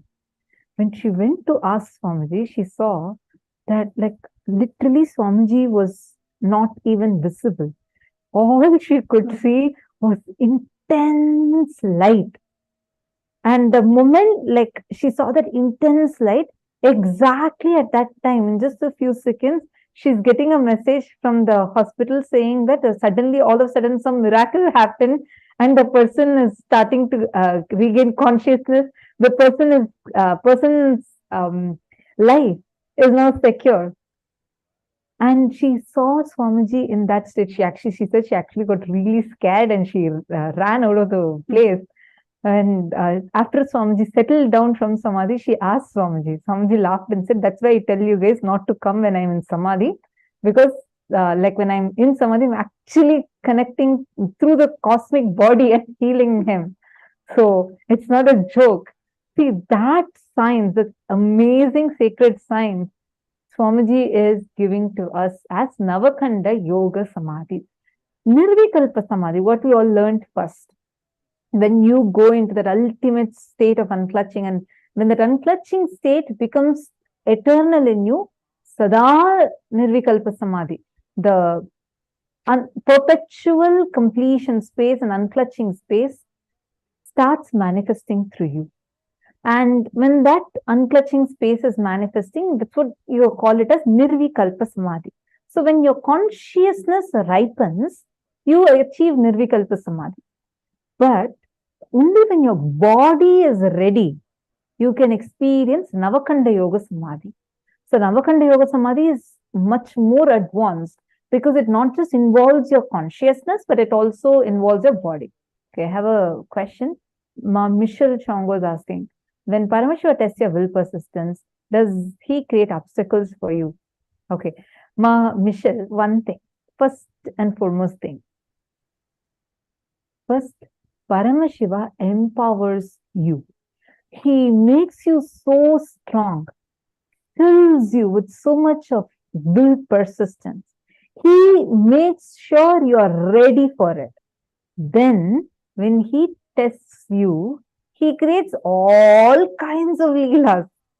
But even at that time, when you say, Oh Prabhu, oh my Paramashiva, I know it is you who is testing my will persistence. After all, you have given me this will persistence, and I know that it is you who's doing it. Suddenly, you will see how he reveals himself to you and saves you out of it. He does test your will persistence. Even if you think, no, it will be too hard for me. At that point, look, so many obstacles will come, then I might fail. Even if you fall, where will you fall? Only at his lap, here, when he's holding you, and let's say he's just lifting you and trying to test your will persistence. Even if you fall, maximum, your worst fall will only be falling on his lap. Understand? So, testing will persistence, do not take it as how we normally understand as, oh God, if my will persistence gets tested, I don't even have so much will persistence. Even if I decide one thing in the morning, by evening my mood changes. What to do? I don't have. Why will Paramashiva test me? Relax. He will only empower you first. And only after he feels you are ready, he will test your will persistence. Don't worry. He will always empower you. Understand, even actually, how many of you have been to KAILASA, Toronto, in Canada? The temple in KAILASA in Toronto. How many?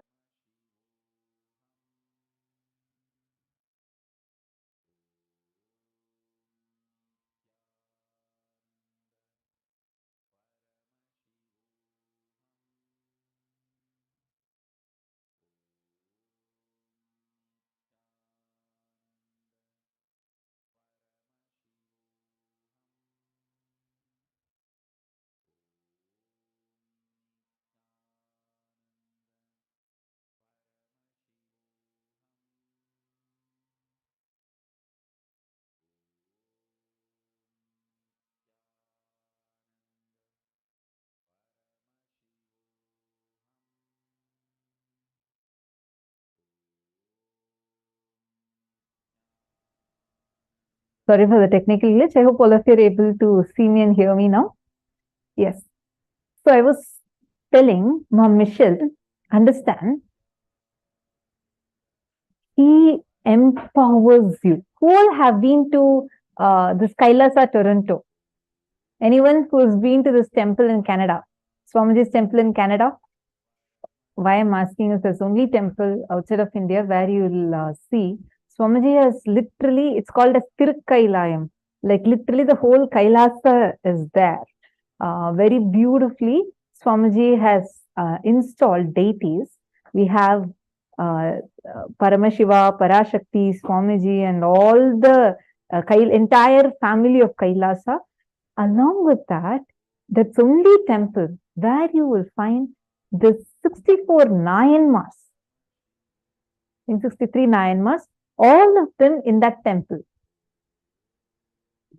Nayanmas are great devotees of Paramashiva. They are worshipped as deities itself. And all of them have temples in Tamil Nadu, in South India. You will be able to find their temples. And almost all the Shiva temples, they will definitely be there. You'll see their deities. But outside that, you wouldn't find them anywhere else except for this temple that Swamiji has established in Canada. If any of you are in Canada, make sure to go visit it. If you read the stories of each of these 9 months, all of them are very normal people, farmer, some temple priest, or a person who does dhobi, like a washerman. Like this, all these 63, 64 of them, all of them are normal people. But they're so greatly devoted to Paramashiva, and Paramashiva has given them the status of becoming his Nayanmar as the greatest devotees of Paramashiva, and they're worshipped till date. If you read all of their stories, Ma Michelle Chongo, I just want to tell you, all of them got this status and state only after Paramashiva tested their will persistence. I'll tell you one very nice story. This is this Pillai Kari Tin Lila. Like, so Sirutunda Nayanar was his name. Okay. And this man, he had a small child, and his whole life he had dedicated to Paramashiva, and he ran so many charitable services, like he'll give free food to people, water to people, shelter to people, and established many shelters for all the devotees of Paramashiva. Like this, he did so many sevas to Paramashiva. His entire life, his savings, everything, he'll offer it to Paramashiva. And he had this one habit, like a commitment, that he himself had declared to Paramashiva every day, I will only eat after I feed at least one devotee of yours. So you have to only make sure that at least one devotee of yours is coming to my place, so that I can feed that person. And only after me feeding him, I'm going to eat, because for me, you come in the form of the devotee to my house. So this was his commitment. Every day, whether it's in the morning or afternoon, till he sees at least one devotee of Paramashiva and feeds that devotee, he will not touch food. This goes on and on and on. He's celebrated, like the whole village celebrates him. He's known for his devotion, etc., etc. So one day, Paramashiva decides to play a Leela with him. So this Sirutanda Nayanar, his wife, and his only child. So this was his whole life. All three of them were deeply connected to Paramashiva. And the only purpose he felt that his life is for is to serve Paramashiva. So, one day, Paramashiva ensures that somehow no devotee of Paramashiva is even crossing that place. No one is going towards that side. The Sirutunda Nayanar is waiting. It became afternoon. His wife is coming and asking, why did anyone come? No one is coming. He has a commitment. He has taken up a commitment. Only after feeding at least one devotee of Paramashiva, he is going to eat. Becomes late. Evening, it becomes late evening. Still no sign of any devotee. Suddenly he sees in the distance one Aghori sadhu walking. Fierce looking. Aghori Baba. He is walking. So Sirutanda Nayanar feels Paramashiva has answered his prayers, and he just runs and falls at the Aghori's feet and says, oh Swami, please can you come to my house and just eat one meal with me? You eat just one meal. Only after you eat, I can eat. He explains this is a commitment I have taken to Paramashiva. And that sadhu says, no, you can't feed me and all. You won't be able to do what I am asking. Don't disturb me. I am an Aghori. Just move out of my way. Sirutanda Nayanar pleads again. He says, please, see, from morning I have been waiting. Till now, it's already late in the evening. I have not even drank a drop of water. I have not eaten a morsel of grain. Just come and visit my house. Only after I feed at least one devotee of Paramashiva, I am going to eat. This is the commitment I have taken. I have given to my Lord Paramashiva. So please just come and accept a little bit of food. Aghori says, no, not possible. It's impossible for you to make me what I'm asking for. Then this goes on, and he says, finally he says, okay, commit to me whatever I'm asking for, whatever food I say, you cook that and give. Then this guy also commits, he says, whatever you are asking for, I'll cook that and give. And he begs and requests this Aghori sadhu to come to his house. So the Aghori also comes in. All three of them, the son, the wife, and this man, all three of them were so delighted that finally some devotee of Paramashiva has come to their house and they decide to feed him.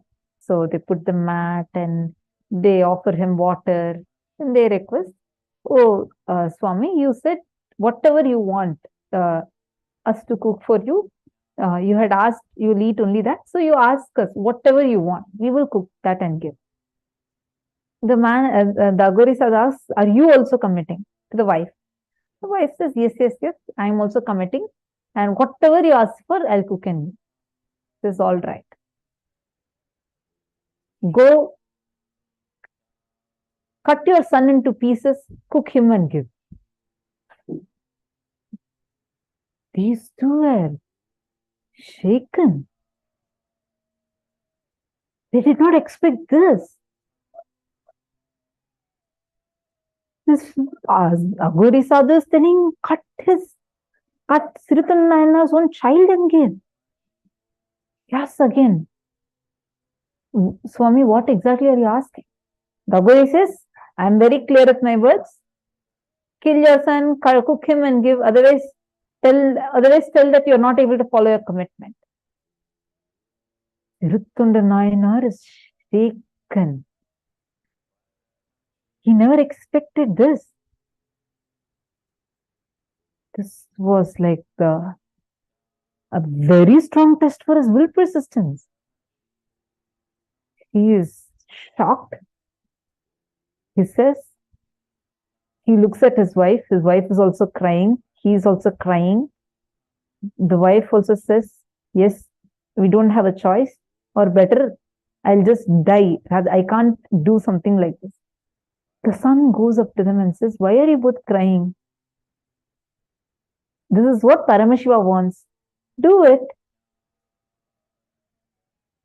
These two are shaken.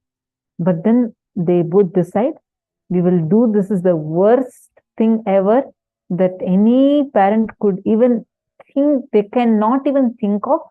But because I have committed now, and I take this Aghori as Paramashiva's own manifestation, and I will do this, and then after that, we both will also leave our bodies.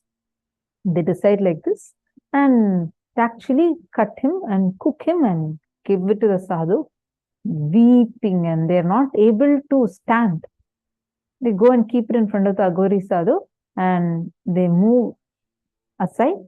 Aghori looks at them and says, what do you mean by going? You have cut, you have cooked and given, now sit with me and eat. They both plead, saying, please don't test us any further. I don't want to live after this. I can't even imagine what I have done right now. The Aghori says, no, I want you also to sit and eat with me and get your son to eat with me. They both are puzzled. They're like, what are you talking? You just made us cook him into food and give it to you. And now you're asking to get my dead son back to life? What do you mean? The Aghori says, get him and make him sit next to me. Call him. They both don't understand. But because they have committed to give whatever Aghori is asking for, they just surrender again to Paramashiva. They pray to Paramashiva and call out their son's name. All of a sudden, their son runs and comes into the house. They both are shocked. Just few minutes ago, they had cooked. Now they're seeing that their son is alive. He just comes and hugs both of them. They're not able to believe their eyes. They ask, what is happening? They look at Aghori Sadhu. Now that Aghori disappears and stands tall as Paramashiva and gives them the darshan and says, this was the ultimate test of your will persistence. And I myself manifested the son back to you. Don't worry, I am with you. Gives him the darshan of Kailasa and gives him the boon to be his own Nayanar, that till date, after thousands of years, even now, his glory is being sung and he is worshipped in the temples. Understand, Paramashiva will never let you down. You may feel, oh God, I'm losing something. They both felt their own son is dead and they decided to end their lives. After all, they had multiple options. They could have just said, sorry, we never thought that you will ask some demand like this. Please kindly go out of our house. We don't want this. Or they could have told, no, I just took it as my commitment. After all, I went and declared only to Paramashiva as that to deity. How do I know if Paramashiva will listen to my commitment? One day, after all, I followed this for so many years. One day, if I eat little food, Paramashiva will not get angry. They didn't speak for themselves and for Paramashiva. No. He was there with his commitment, with the will persistence. That will persistence is also Paramashiva's boon.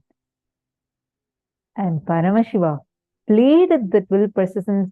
If Paramashiva just came and gave blessings to him and gave darshan to him, today we will not be worshipping or even remembering about him, Sirutanda Nayanar.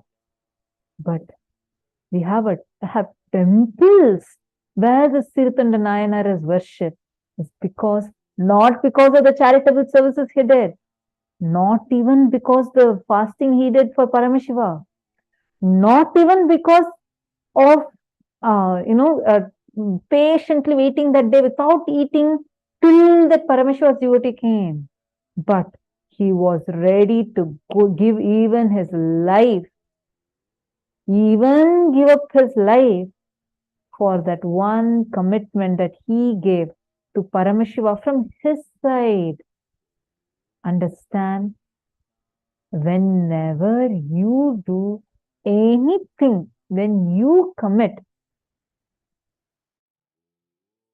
you take one step, thousands or millions of steps for you. Even at the worst times where you think, oh God, no, this should not be happening for me. I can't lose this. I can't lose that. Hey, just remember at that time, even that is just Paramashiva's Leela in your life. Are you understanding? Do not ever think, will he create some obstacles for me? But know very clearly, he plays a Leela for you just to show the greatness of your devotion to the whole world. Only because of the Leelas Paramashiva played in these devotees' lives, today we are remembering them because their will persistence is larger than life. And that was very clearly established through these Leelas that Paramashiva did. This is Paramashiva's compassion. He does this whole thing. After all, what for he does it? Just to show the greatness of the devotee to the world and to the devotee itself. He doesn't gain anything, as if all the lives are from Paramashiva only. He decides he can take the life off like that and give the life just like that. He plays the Leelas just for us to celebrate those juicy memories. See, even in your own life, how many times Paramashiva has manifested for you like this. And even now when you remember back, you're like, oh God, that whole Leela, he just did it just to show me that he is there with me. Ma Maheshwari Kumaravinayagam has posted, she has seen the 63 Nayanmars sitting in the Toronto temple. And I'm talking about Ma Maheshwari. I'm talking about just one of those Nayanmars. Read the 63 Nayanmar stories. You will know how every one of them are tested for their will persistence. Istak has shared, that is really will persistence. Too much trust and decision, integrity and something else. That is another level devotion. My Istak, Swamiji would give us, bestow us with that devotion, and he will play with us.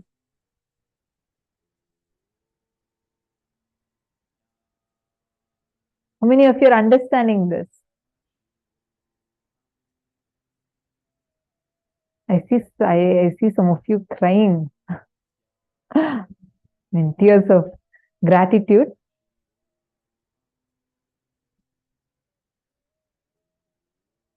Ma Wanja Liu. I see her clapping and so excited. I saw throughout the whole thing, she was just tearing up, and enjoying. Thank you, Ma Michelle. Happy that you understood. Thank you for bringing up that question.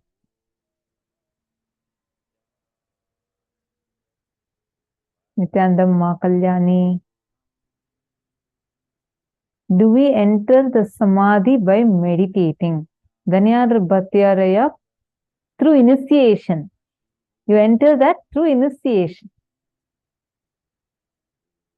When Swamiji initiates, see, it is, meditation is one level. You will see when you enjoy, cherish this space of oneness and devotion with Paramashiva more and more, it will become your natural state of existence. Like, naturally you will exist like that. Power manifestation will become your lifestyle. Simply with your will, your body can go into Samadhi. You will not sleep. Swamiji does not sleep. There have been numerous brain researches conducted on Swamiji's brain. How our brain functions when we sleep. The certain parts of the brain is deactivated, certain parts of the brain is activated. But when the study was conducted on Swamiji's brain, the doctors were shocked because every time they put the sensor, it showed like no activity. Suddenly it will show high frequency, but no activity. They thought that the sensor is not working. They did this QEEG machine scanning on Swamiji's brain and PET scan also. So they were like trying. The doctor thought that this machine is not working properly. He replaced it 3-4 times and made it as more and more sensitive sensors. But the results are just mind-boggling because Swamiji enters only into the state of Samadhi. And anyone of you who have been in courtyard, especially when during this 2016, 2017 times, around Swamiji, through the Nithyananda Yogam program, any one of you? Because you would definitely know what I'm talking about. Because when Swamiji is in Samadhi, the way how people will be experiencing, whether the space or the kind of powers that will start manifesting, just be phenomenal. It will be like you'll enjoy it in a completely different level because Swamiji's space will start manifesting in all of us. So it's actually it will be very different. See, when you're sitting in darshan, irrespective of wherever you're sitting, how we enjoy it, right? Like the space, what we experience. The space around Swamiji, when Swamiji is entering into Samadhi, will be completely different. We'll all be sitting in courtyard and Swamiji will be on Swamiji's swing. All the Balasans will be sitting and Nithyananda Yogam program participants will be sitting. Swamiji would have just initiated all of us into power manifestation and Swamiji will just enter into Samadhi. The whole space will just, the very space will be so vibrant and powerful. Suddenly we'll see everywhere the power manifestation will be happening, like left, right and center. Everyone will be clapping and saying, Swamiji, I manifested. Swamiji will be in Samadhi with that wide smile. So it'll be an altogether different way of, you'll enjoy it in different level. Your whole being will cherish and relish it. So Samadhi, more and more you connect with Swamiji, simply you will enter into that space. You can do this unclutching meditation. Definitely it will help you. It will raise you to this Nirvikalpa Samadhi. But enjoy more and more, cherish more and more your sweet space, that oneness space with Swamiji. That will be the best way you can directly start manifesting the state of Samadhi, because it can only be gifted to you. It can never be achieved by you. It's not through sadhana. It comes as a prasada for us. Are all of you understanding? Pankaj Kankaraya is saying, there is a similar story of King Morar Dhwaj, tested by Lord Krishna. Oh, wow. I think definitely there are many stories like this, Ayya. In Hinduism, let's say Hinduism is like whatever spiritual path you choose in Hinduism, you will always have these references in multiple levels. And that's what Swamiji calls as Apta Pramanas. So definitely do share what story it is. Everyone would like to enjoy it. So you can post it in the chat. I've heard many stories like this, like how Paramashiva tests their will persistence. When we read all the Nayanma stories, Swamiji actually teaches us the Nayanma stories. We learn the Thiruvilayadal Puranam. We learn all these things as a part of our Gurukul curriculum. In Gurukul, we learn international GCC syllabus. It's like the best syllabus we have. In education, like you learn the normal subjects, physics, chemistry, math, all of that. Plus, you learn so much about Hinduism, chanting, etc. Reminds me of story of Kannappa gave both sides, Navigilaya. There you go. We can find tons of references like this. Great. So wonderful. Happy to see so many of you understanding this. Now, we are going to be entering into power manifestation. Let's all do a quick round of power manifestation. Are all of you ready? Again, we are going to be doing this power manifestation just through will persistence. Have this one decision to have will persistence. And through will persistence, you're going to be manifesting the powers. Ready?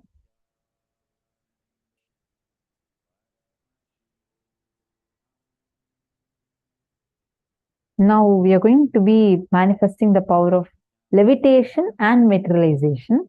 Both of these are advanced powers, but don't worry. Connect to Swamiji intensely with the decision that you want to levitate yourself. Sitting in Padmasana really helps for levitation. Sit in Padmasana. There are various stages of levitation. First, psychological levitation, where you feel immensely light inside of you. Physically, your body is not moving, but inside of you, you feel completely light. There's one more, where your body feels like too heavy than its normal weight, like it's completely pulled down. And there's one more where you levitate off in the air. And you can raise yourself. The first level is where you jump, like literally in Padmasana, your body automatically, you will not use your conscious effort. Automatically it has to jump. That is levitation. And when it enters into higher and higher frequency, you will be able to actually float in air. Anyway, so now today we are going to just be doing this levitation, and keep your hands, check your hands completely, make sure it's completely clean, and you're going to be teleporting Bhasma. Understand? This is not in your hands. You're just going to connect to Swamiji with the will for, see, anything can be converted. Energy can be converted into matter. Matter can be converted into energy. Teleportation is where the matter is converted into energy, and that energy comes back in your palms or hands, wherever you choose, and it materializes itself. It turns back into matter, into that shape. So that's how the teleportation happens. There are tons of times Swamiji has demonstrated this power and shown to us. And many disciples of Swamiji is initiated to manifest this power of materialization. Here all of you can see, this is a picture of a conch that was teleported by Swamiji's guru, Yogiraj Yogananda Puri, from his home, the yoga guru of Swamiji. And in front of Swamiji was just a very small kid. In front of everyone's eyes, Raghupati Yogi had materialized.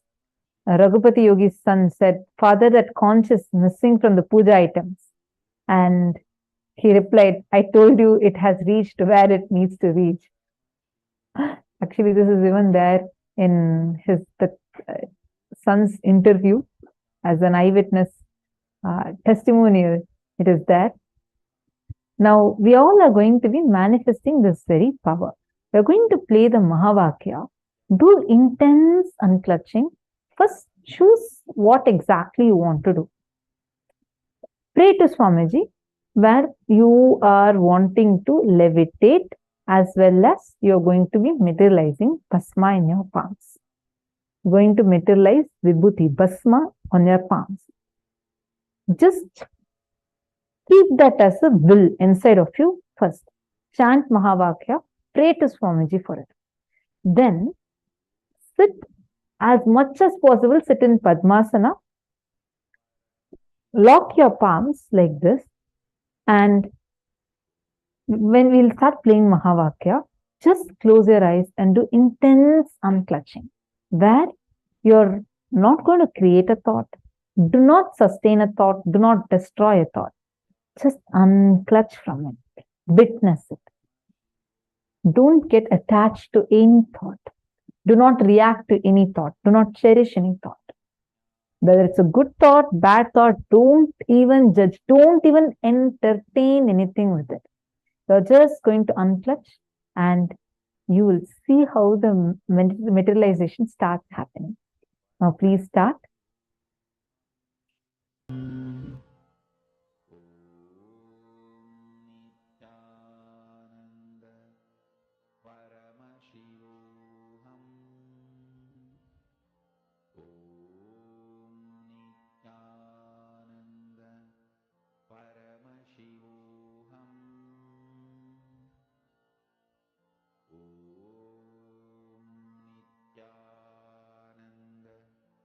Paramashivoham.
Om Nithyananda Paramashivoham. Om Nithyananda Paramashivoham. Om Nithyananda Paramashivoham. Om Nithyananda Paramashivoham. Om Nithyananda Paramashivoham. Om Nithyananda Paramashivoham. Om Nithyananda Paramashivoham. Om Nithyananda Paramashivoham. Om Nithyananda Paramashivoham. Om Nithyananda Paramashivoham. Om Nithyananda Paramashivoham. Om Nithyananda Paramashivoham. Om Nithyananda Paramashivoham.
Om Nithyananda Paramashivoham. Om Nithyananda Paramashivoham. Om Nithyananda Paramashivoham. Om Nithyananda Paramashivoham. Om Nithyananda Paramashivoham. Om Nithyananda Paramashivoham. Mahamahāvagya, spiritual lullaby for Samadhi, and Suprabhatam, wake up call, wake up song for Paramashiva. This Mahamahāvagya is spiritual lullaby for you to fall into Samadhi. Suprabhatam, wake up song for Paramashiva to wake up in you. Just remember this one powerful cognition. This Mahamahāvagya puts me in Samadhi. This is spiritual lullaby for Samadhi. And Suprabhatam, wake up song for Paramashiva in me. For Paramashiva to manifest. With this one spiritual powerful cognition, chant this Mahamahāvagya.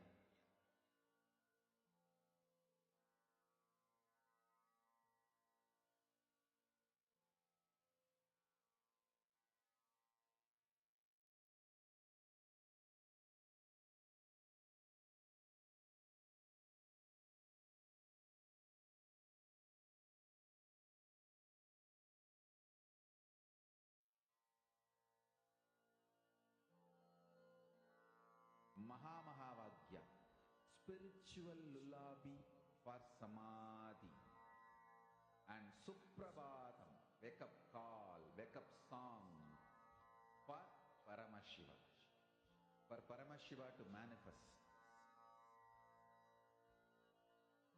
With this one spiritual powerful cognition, chant this Mahamahāvagya. Om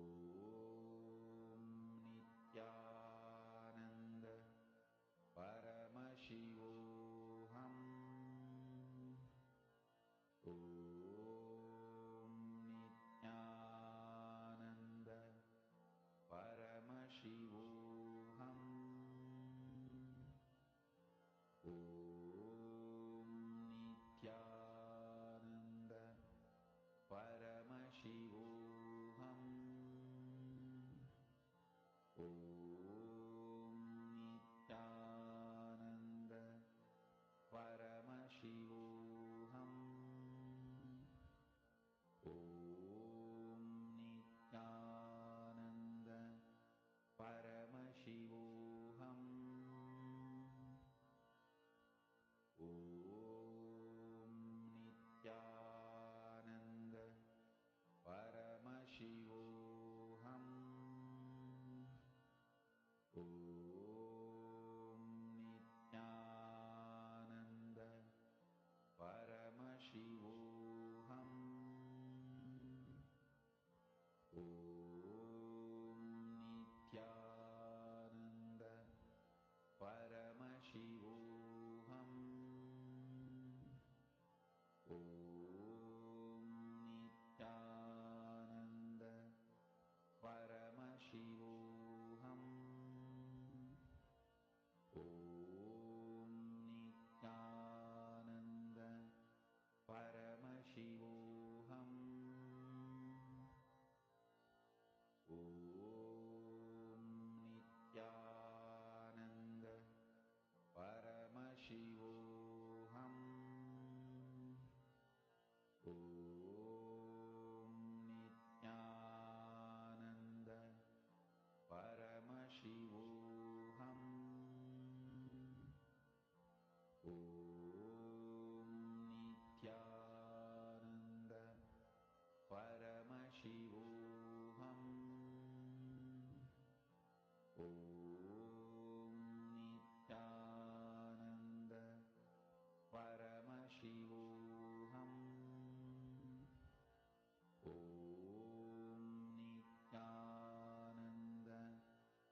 Now, slowly, please relax.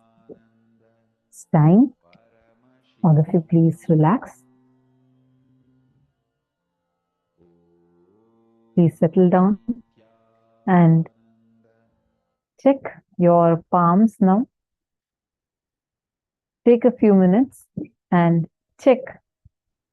Open your palms and check. Even if you find a small speck, be very clear it is materialization because you checked it before and it was nothing was there. It was completely clean. Please check your palm. Pankaj Kankaraya, use the torchlight to check your palm. Navigilaya, if you do like that, even if one speck is there or even some few specks are there, all will go away. If you just open and check it like that. It can be Jnananjana, gold sparkles or Bhasma. These are what, like initial level, you will first start materializing any powder type. So have a look at your palms. Everardo Alfaro, that's wonderful. Congratulations. Take a photo of that and post it in the Facebook.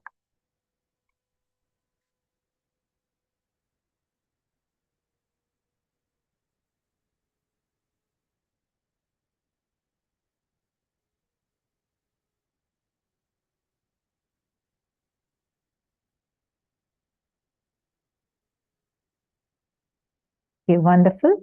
Now, you all were trying to levitate, right? We all were sitting and trying to manifest this power of levitation. What is the science behind this? How many of you know? Actually, one of the most powerful power that all of us carry. You have, I have, every one of us have. Which is unique for human beings especially to be able to harness this power. But unfortunately, we all have been brainwashed to believe that we can't do this, we can't do that, and we have not been utilizing it.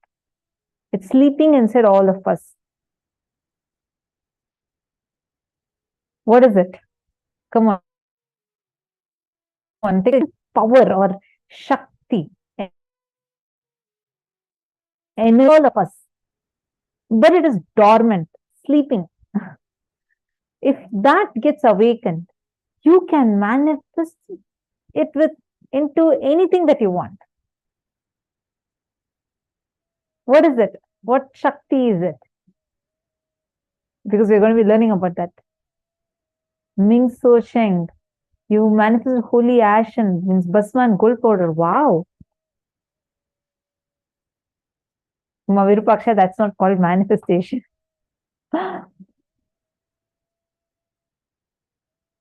See, you can actually sit. See, every time you are sitting, you do not have a conclusion that, oh God, I tried it too many times. It's not going to come for me. Do not carry that conclusion.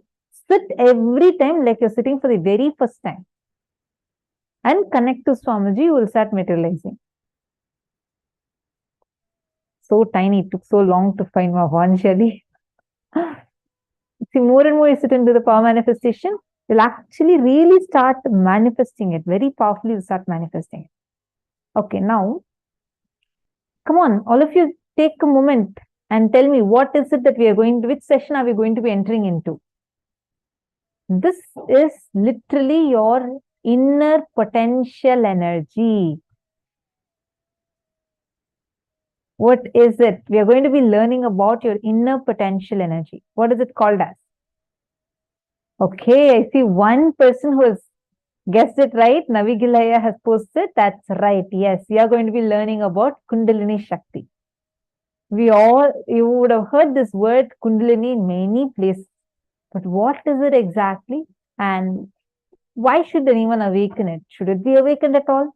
And what would happen to us if our Kundalini is awakened? All those things Swamiji is now going to be revealing to us in this session. Let's now listen to the revelation from Swamiji.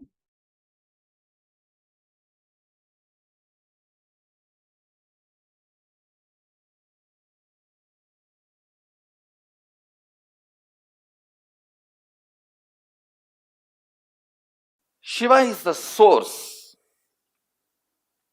But source will always have certain kind of a static feeling. Please listen. All source material will have certain kind of a just being static. But making the source material active, like an atom, that is a source material. But if it is static, it is not going to be directly useful. Either it has to break and become active, or join with another one atom and become active. All of you understand what I am saying? See, atom just by being is not going to be directly useful. Either it has to join with another one atom and become active, or it has to break and become active.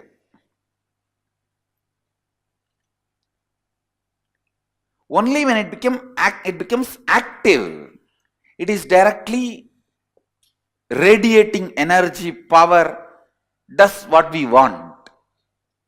See, the source becoming dynamic. You always think leader means who doesn't do anything, just everything everyone does and he makes them all do and he just sits. But a real leader, the core of him will be more active than anybody under him. So the core need to be with Shakti, alive, active. So now you will see that very core becomes active. In a way, only when Shakti enters, Shava becomes Shiva. If Shakti is not there, Shiva is only Shava.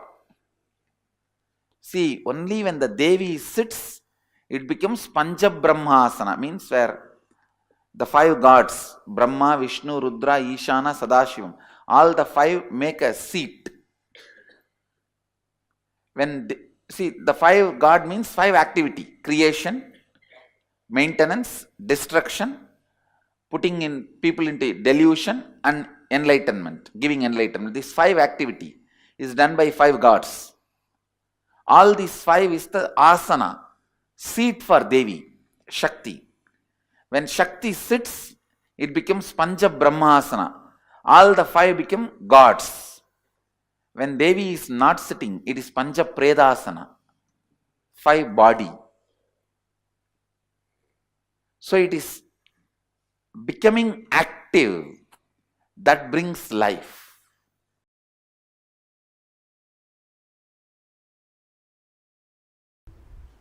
The excitement created by verbalization, excitement infused by visualization, excitement infused by the Kundalini awakening, your consciousness waking up.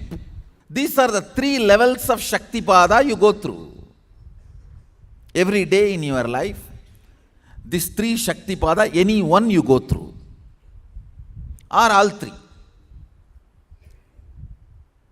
But always in these three something will be happening. If all the three are not happening, you will not be alive. You will be in depression.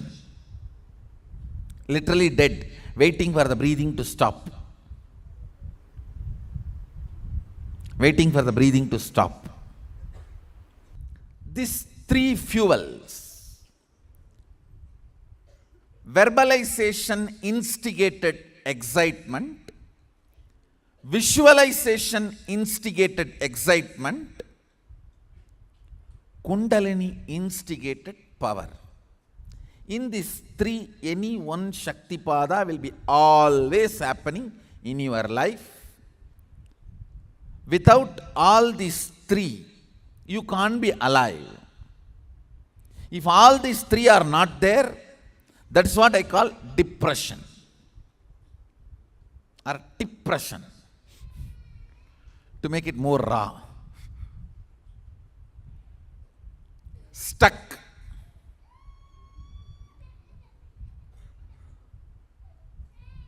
not knowing what to do, not moving what to do, not flowing with life. Understand?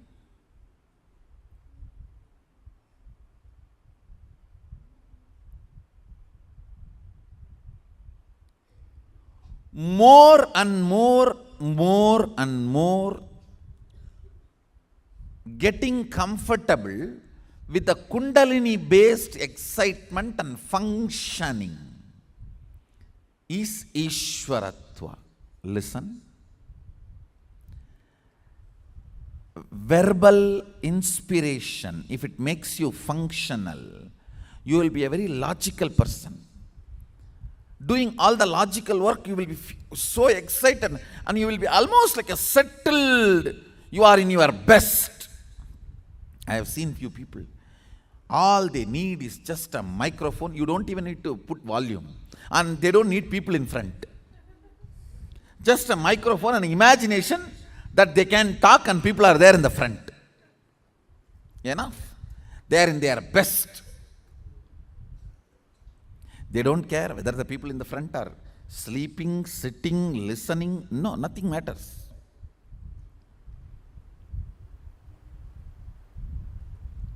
If you are visualization excitement person, you will forget even your food by painting or dancing or carving. I still remember there was a period in my life just decorating deities. I'll forget day and night. I tell you, decorating deities physically and taking care of the cows physically is one of the best vatavarana for your muscle memory and biomemory. Anybody feels stuck in your life, feeling confused, stuck, confused, don't know what to do, no inspiration. Understand, when you don't have inspiration and you want to hold on to your outer identity, you want to continue to keep up your makeup and arrogance, you become worst cunning. Now, you have to make up for all your failures by lying.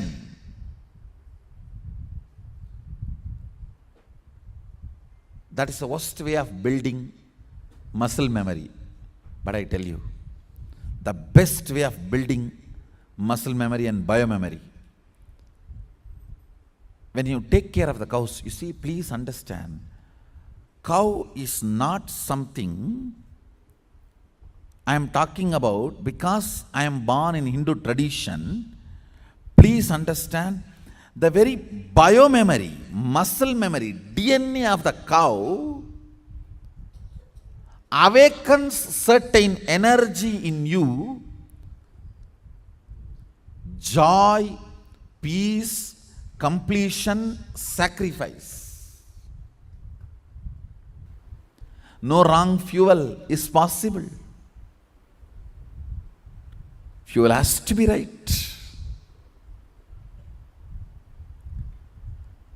Constantly having the Kundalini Shakti and spiritual strength as fuel, and that fuel moving you. And when that fuel moves you, every small action you do will be power manifestation. If you make a call, it will be a boon for him who is receiving. If you answer a question, it will be a solution for that fellow.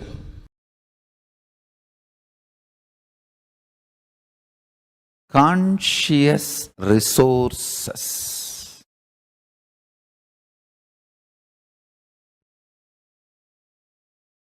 Awakening intense, pure, unclutched space.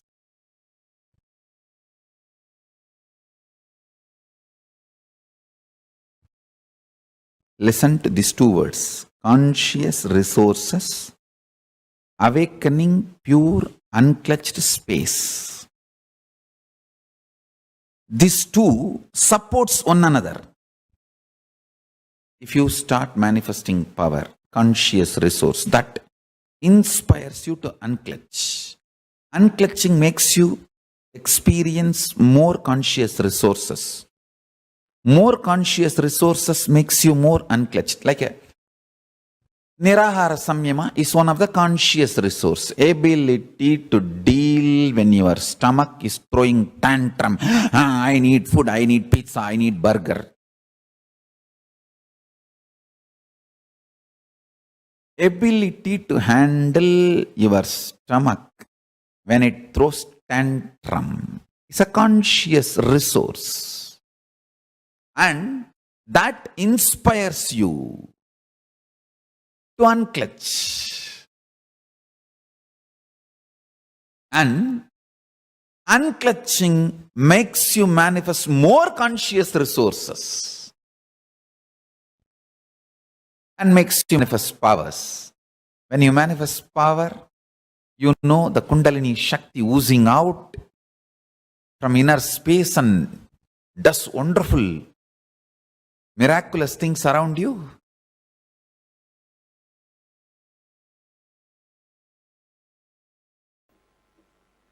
Please understand, the essence is basically awaken your Kundalini Shakti. Awaken your Kundalini and raise it to the highest peak frequency. When the Kundalini moves inside the system, at different areas it experiences different frequency. Raise it to the highest frequency and celebrate the life, enjoy the life as you want with this extraordinary, overflowing, excessive, luxurious life energy. Understand? That's the word I have to use. Only when you are, please understand what I am saying now, even medically verified statement. Only if you have an excessive energy, these muscles even expand in smiling. Understand? Otherwise, how people smile, you know?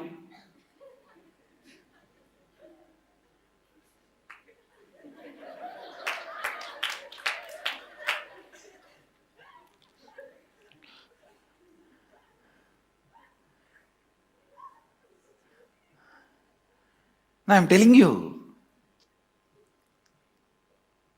life should be lived with luxury of energy.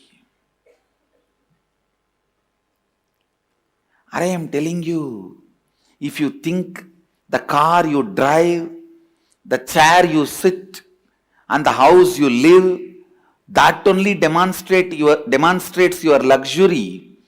That is the symbol of your luxury. You are cheated. You are just cheated. It is the luxurious energy you carried in your stomach, in your heart, in your throat, in your face, in your crown. That is luxury. That is the best luxury. I tell you, when you wake up in the morning, the energy you carry in your stomach is, are you carrying a cramp? Or are you carrying the gas? Or are you carrying an uncomfortable acidity feeling? What are you carrying in the stomach when you wake up? And by the time you get ready for your everyday routine, you remember your everyday, what is the energy you are carrying in your heart? The moment you remember, you have to go to your office, you have to meet your family, you have to meet your team. You have to meet your team, you have to meet your boss, you have to do your everyday actions. What is the experience you carry when you remember your everyday routine in your heart? What's the energy you feel near your chest? That decides whether you are living luxuriously or not.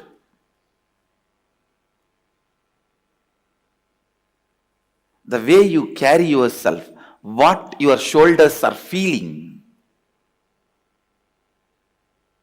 Are you walking like this, almost collapsing, or are you carrying yourself? Drop yourself every day in highest Kundalini. I tell you, the definition of sleep,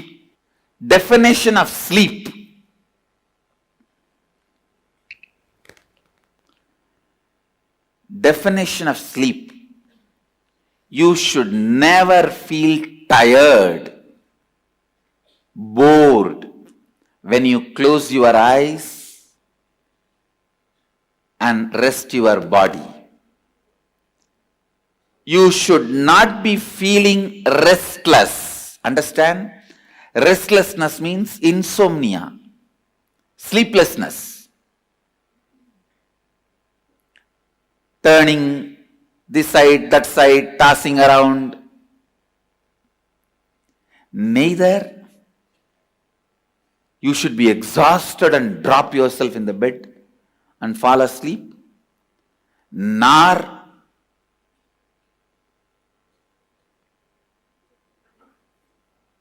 you should be restless without getting sleep. It should be just entering into the energy space. And it is possible. I am not giving you any great theories. No. Just remember, last 10 or 12 hours, the wax with which you made this world, the circus tent with which you opened and running your circus, now wind up the whole thing, melt down the whole wax and drop it into the source and relax.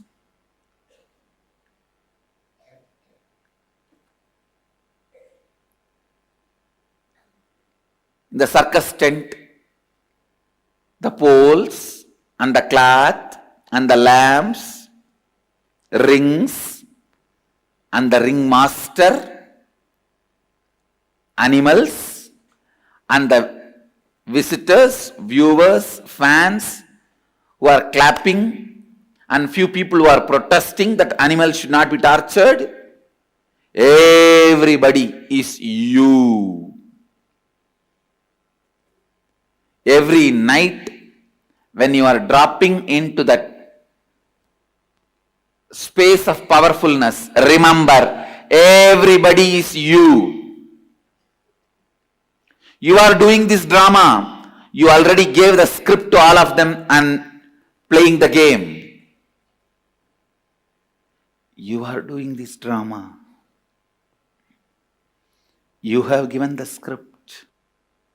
Just relax into that powerfulness which comes when you do completion every night before falling asleep. Just complete whatever incompletions you remember and fall into that powerful space.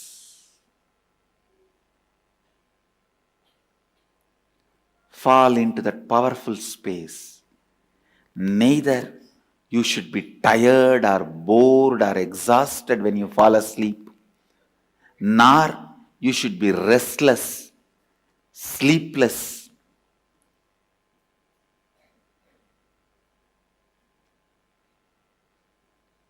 Feeling insomnia. Understand, insomnia and tiredness both are same. Don't ever imagine if you are tired you will fall asleep. No. It is not true. It is not true. You should never fall asleep if your body is aching, body is having any pain.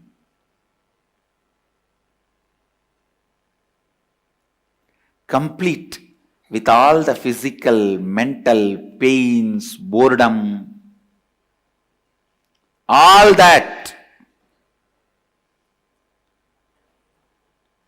And just drop. Complete. When you fall asleep in the space of completion every night, your Kundalini will be raised to its peak. Because awakening the Kundalini and keeping it in its peak is more easy in the night time while you fall asleep than in the daytime. Because in the daytime, there are so many distractions. Even if you raise your Kundalini up, the moment you see your spouse, it comes down, tatak. And then you remember Anandagandha, this, that, completion, and bring it up. The moment you see your boss, tatak. And then you do something and tak, tak, tak, tak, tak, bring it up. The moment you see somebody who gave you the loan, thumb, down. It just goes up and down like a roller coaster. But in the night time, if you just relax into the space of completion and soak yourself, drop yourself in the Kundalini energy, listen, then you will just have the luxury of life energy, Kundalini. Luxury of the Kundalini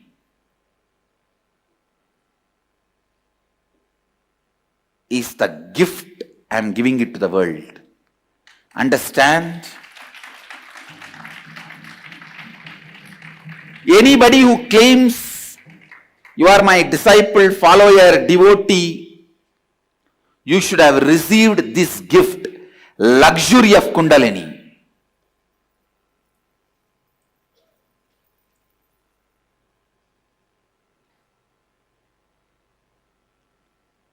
Luxury of Kundalini. That's the right word I'll use.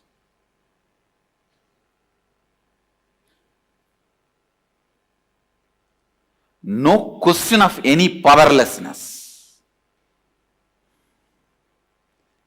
The way you carry you, the way you walk, talk, sit, see, people should know you are carrying a VIP inside you.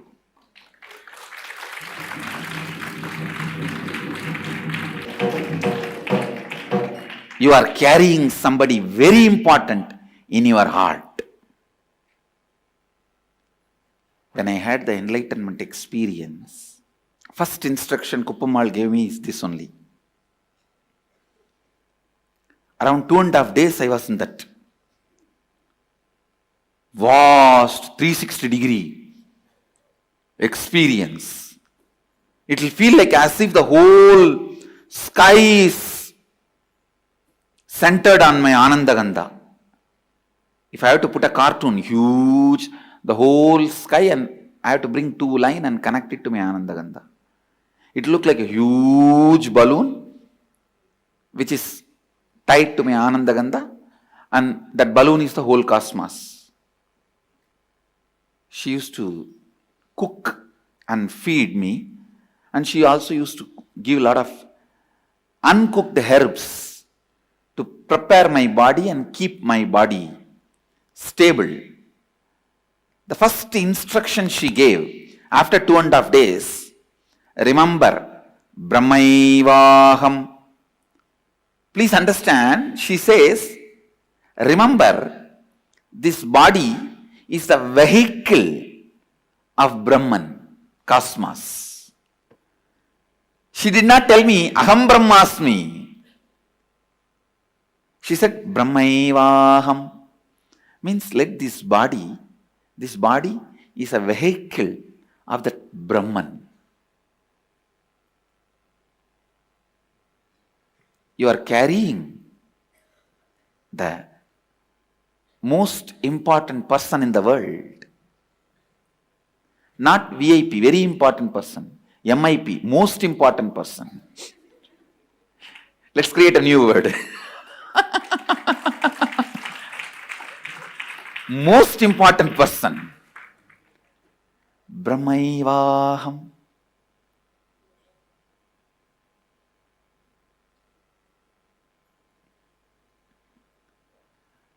Luxury of the Kundalini. Again and again I want to repeat that word. Luxury of Kundalini. Veda Shastra Guru Tattva Swayam Ananta Lakshanam. As per the Vedas, Shastras and teachings of the Guru, myself is the pure bliss. When you come to this experience, that's what I call luxury of Kundalini.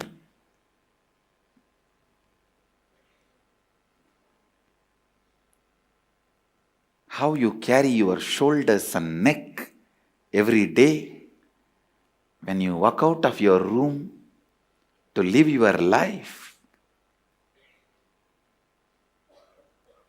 What you carry in your eyes to share with the world. Understand, whatever you carry in your eyes, nose, face, mouth, it gets shared with the world without even you pressing the share button.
Om Shiva, Om Shiva, Shiva, Shiva.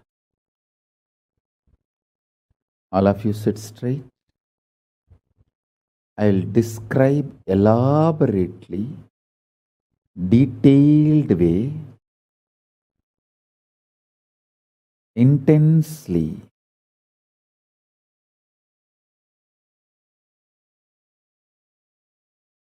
and manifest Paramashiva in everyone. Paramashiva Kundalini Shakti will now manifest in everyone.